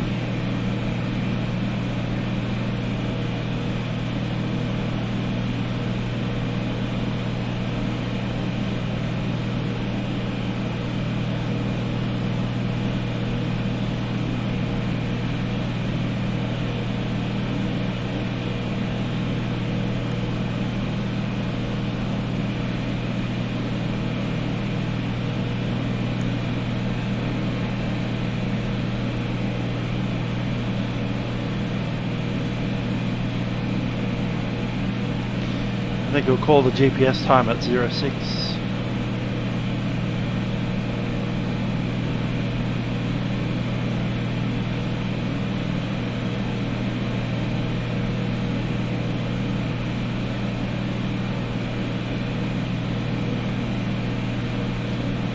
And I think I'll start the descent as well.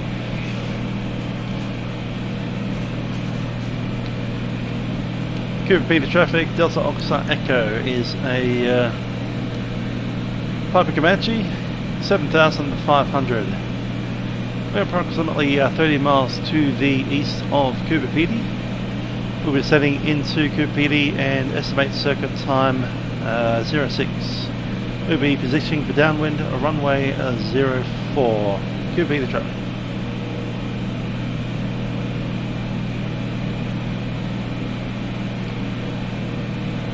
Okay, altitude autopilot is off, and all we need to do is reduce the power a little bit.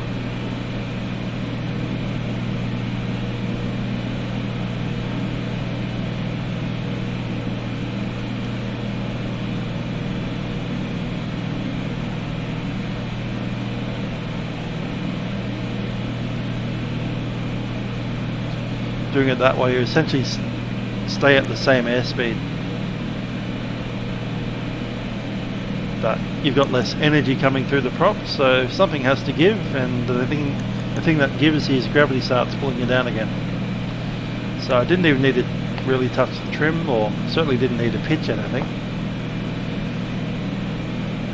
We're essentially off the autopilot as far as vertical is concerned, so it's not wholly in altitude. So if we were to ram the yoke forward, the aeroplane would start running forward, but yeah, just pull the power back and you get a little bit of oscillation happening. It'll start to descend, and then as it descends it picks up speed, so it levels out again, then it descends again. That's where you need your trim. You can see it's starting to pitch up, and I'm not touching the yoke, so I'm just going to give it a little dab of forward trim, about maybe swish, swish, swish, and it should capture that descent again.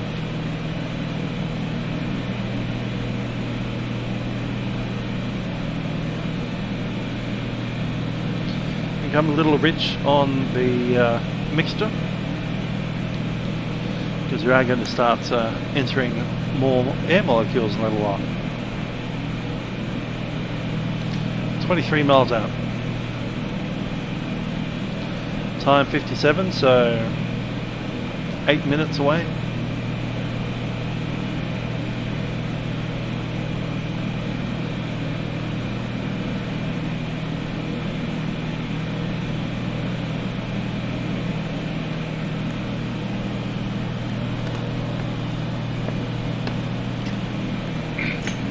Now that we're descending, we just need to think about the fact that we're descending.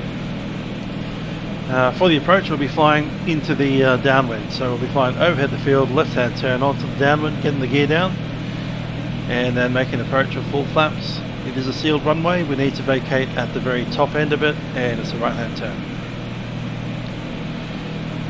Make sure your seatbelts are done up nice and tight. Once again, if we do need to land off the field for any reason, for instance an engine failure, we'll have the same brief as before. We'll find the nicest, flattest piece of sand that we can get, put the gear down. Hopefully that saves us a little bit of damage. If we do write the aircraft off, we'll leave out of the door. If we are doing an off-field landing, I'll get you to unlatch the door before we touch down, just to make sure that any warping of the frame doesn't jam the door. Once you leave the aircraft, make your way to the tail. So the tail is the safest place. There's no engines down there, and the only place where a fire can happen is in the engine, or at the front of the plane. Got some electricals in front of us as well. Assuming everything goes correct, and we land at Coober Pedy, which is the most likely outcome, we'll taxi out to where they tie down aircraft, and then we'll do the same thing. Pop the door open, walk to the tail, and I'll meet you there.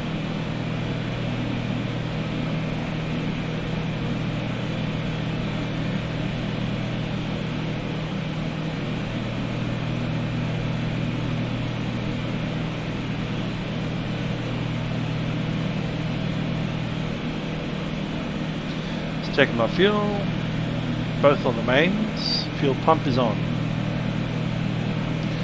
Landing lights.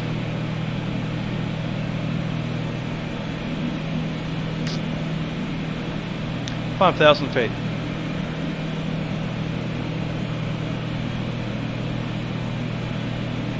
– 10 miles, we want to be about 3,000 feet.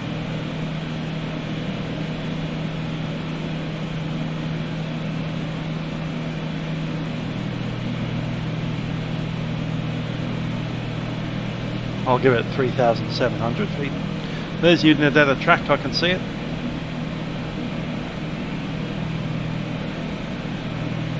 That'll take you out to Lake Eyre and then back up to Oodnadatta.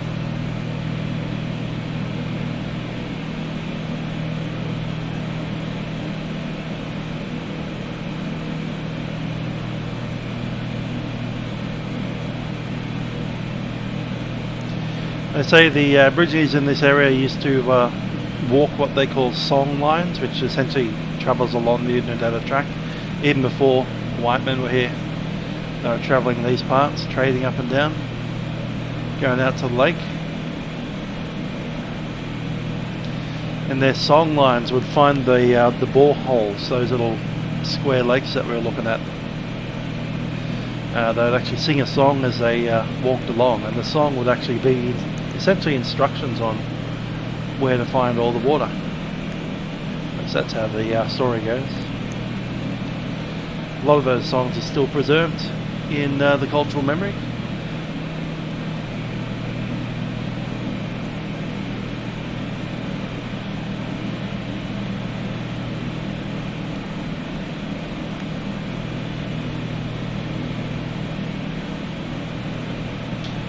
Level off a touch here. We're about right on profile, so 11 miles out, just coming up to 3,000.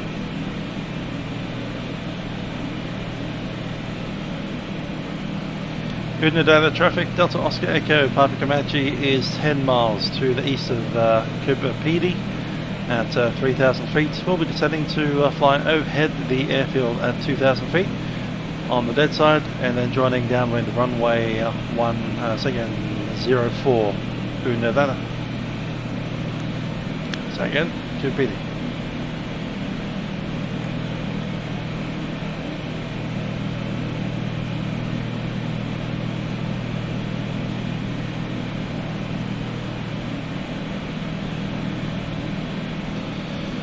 Right, come up to Coober Pedy, where most of the residents live underground.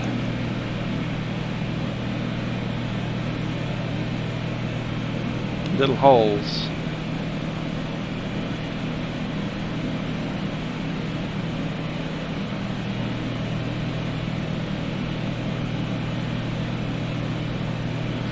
Go 3,000 feet, I'm going to go full mixture, full prop.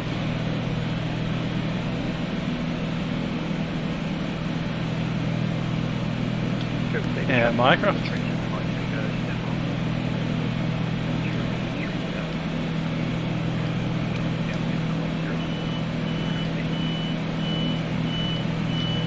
Beautifully balanced aeroplane, love it.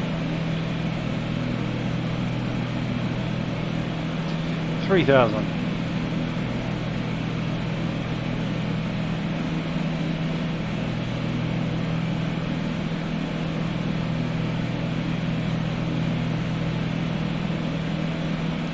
So 2,200 feet will be the dead side altitude, and then we'll cross over at that.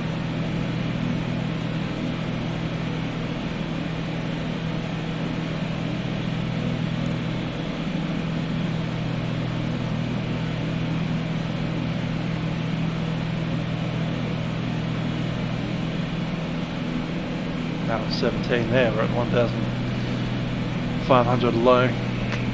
Back up.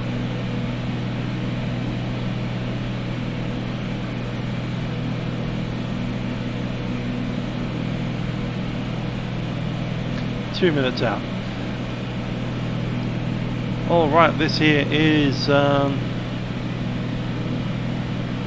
Monument Road, makes an intercept there of the Stuart Highway. There's a monument there to Stuart, the explorer.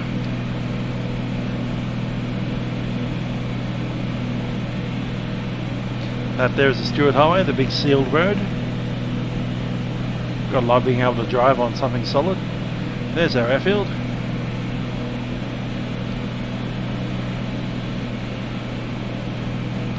Traffic Coober Pedy Delta Oscar Echo is on the dead side of the field. 2,200 feet. We'll be crossing the centre line of runway 04 to join downwind runway 04.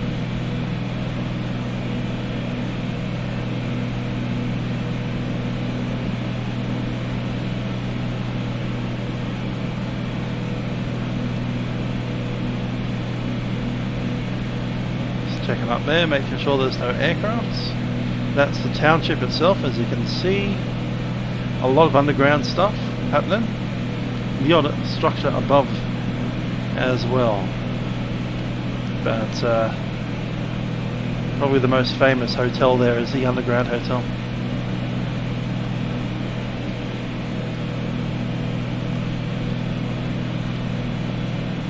On descent now.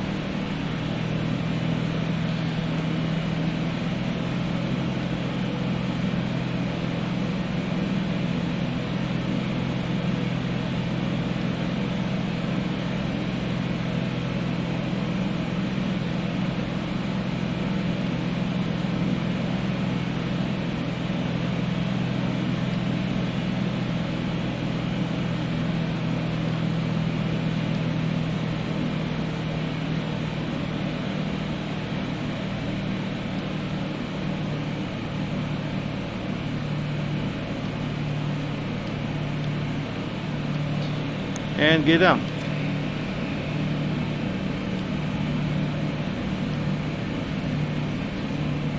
Alright, green light. Traffic Coober Pedy Delta Oscar Echo is downwind of runway 04.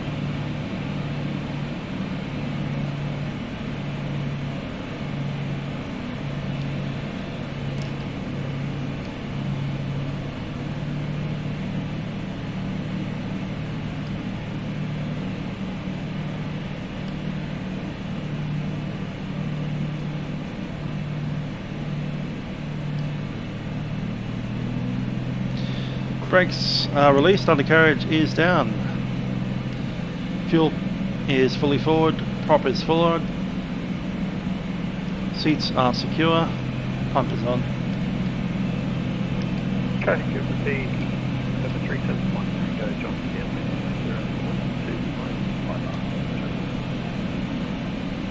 025. Coober Pedy traffic, Delta Oscar Echo is turning base, runway 04.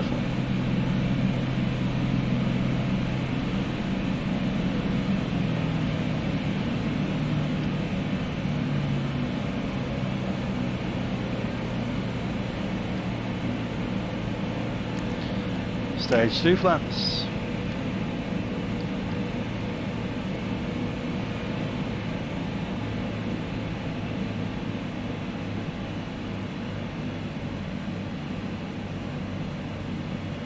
Coober Pedy traffic, Delta Oscar Echo is final runway 04.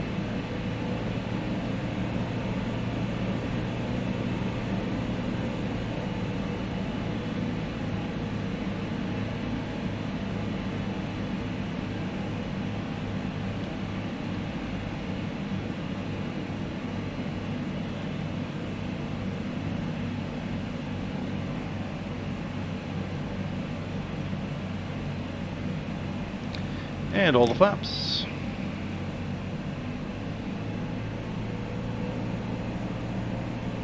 Stay about 70 knots.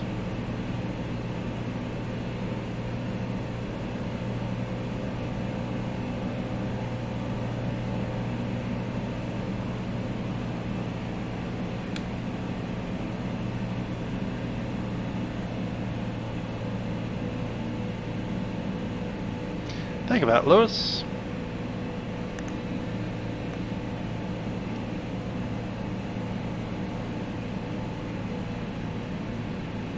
And hello, Steve.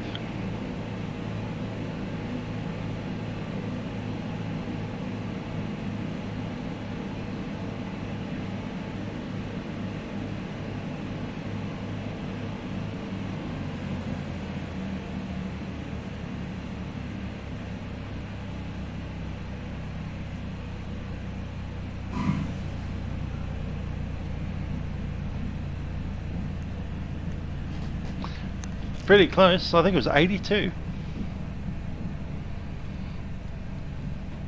Coober Pedy traffic, November 37 Mike Tango. Yep, 82. 04, Coober Pedy.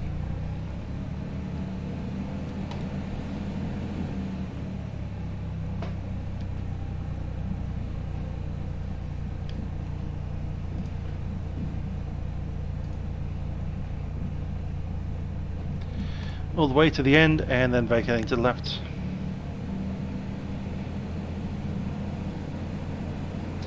Rex Airlines comes out here in their Saab 340s.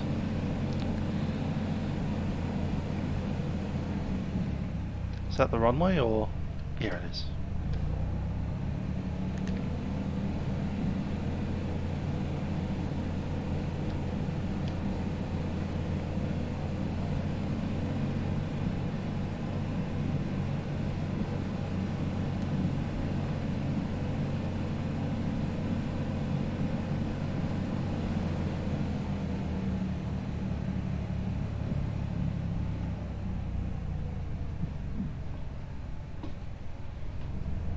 Traffic, Coober Pedy, Delta Oscar Echo, vacated 1004.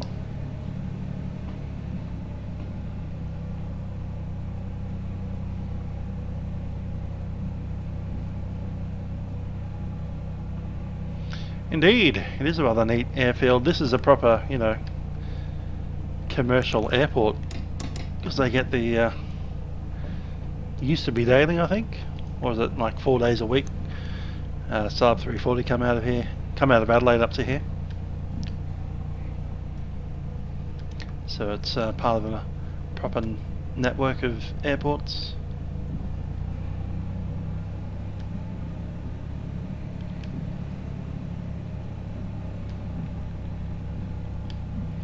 All the markings are international code ICAO standard.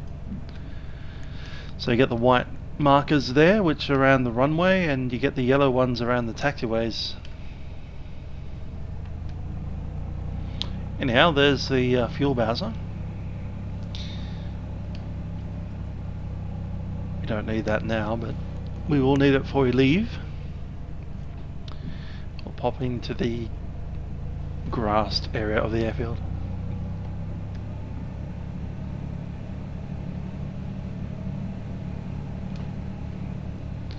Yeah, there's no grass here, it's just dirt.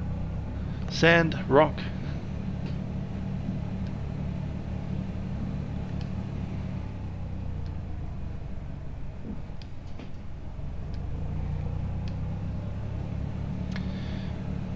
Okay, I do believe at Coober Pedy they actually have a little line, essentially a big cable, metal cable that runs all the way along here, so you can actually tie down without needing to pitch a tent peg. Very nice.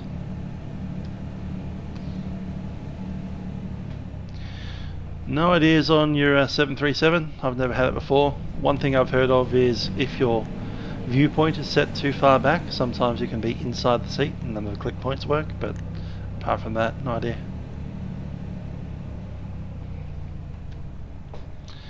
That's a PNBG forum kind of question.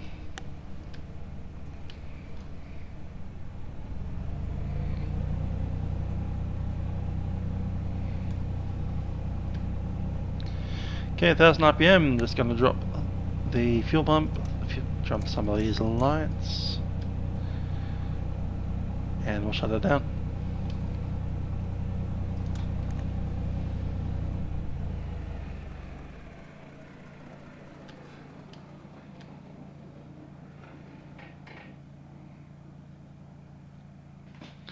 Cool.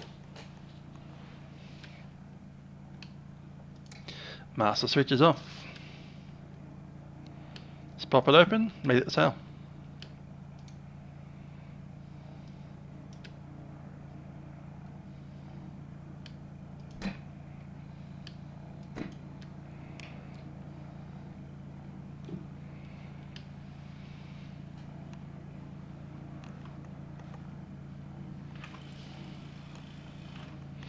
So yeah, that's my only suggestion on that PNBG issue, is that sometimes your viewpoint won't accept clicks if your viewpoint is inside the seat.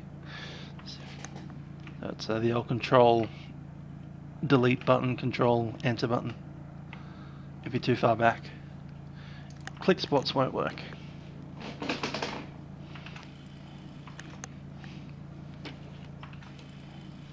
Cool.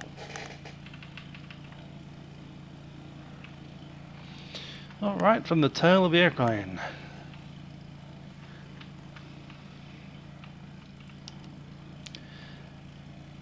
We've all put the control locks on. Empty the aircraft, close the door.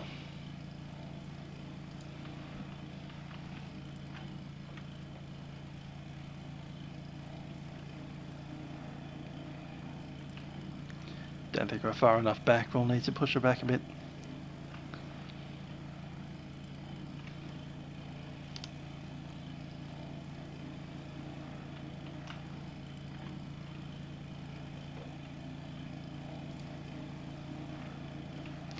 If it was really good, I'd be able to push this forward like this without moving the guy. Oh yeah, look at that. Not quite. Getting there.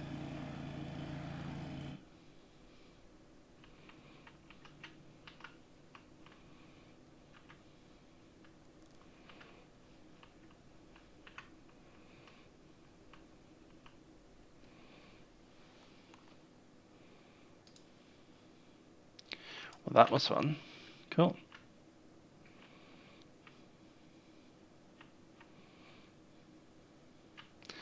Alrighty, so what's the first thing to put in? I think the wheel chocks.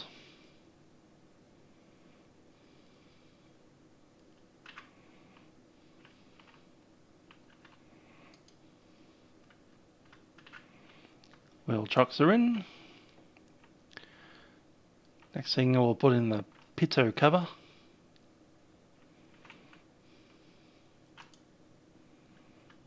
Pitot covers there.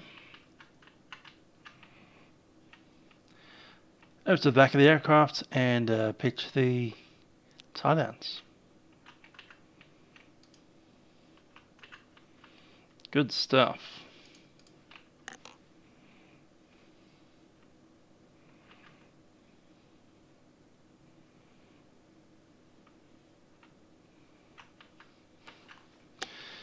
And here we are, Delta Oscar Echo tied down.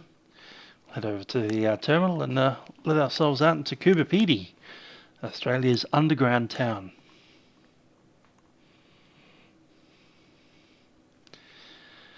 So in the middle of summer, sometimes the temperature out here gets up to about 45 Celsius.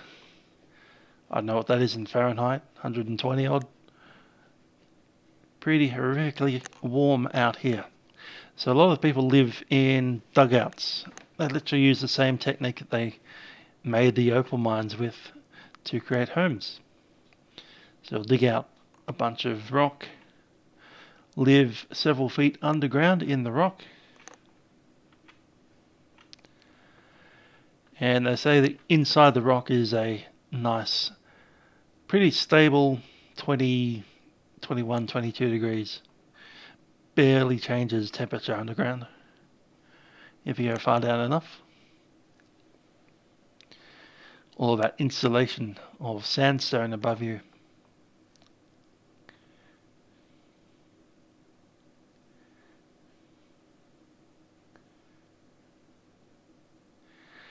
Anyway, welcome to Coober Pedy. There's a good old Regional Express Airlines, the opal capital of the world, Coober Pedy.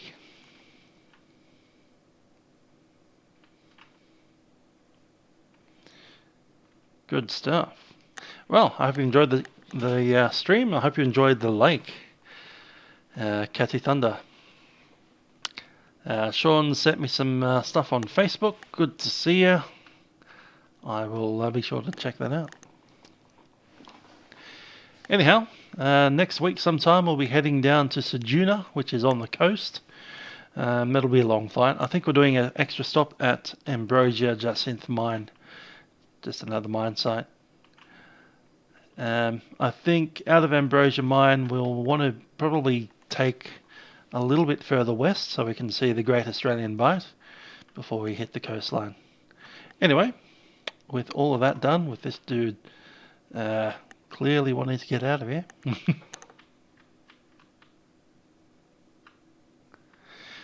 One day doing ATC on VATsim, I need to do a refresher course first, so that's going to take a little while. But yeah, maybe before the end of the year.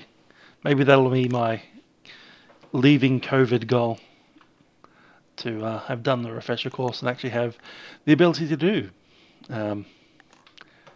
VATsim ATC. Anyhow, without that much ado, I'll say thanks for watching, and I'll see you guys next time. Ciao for now.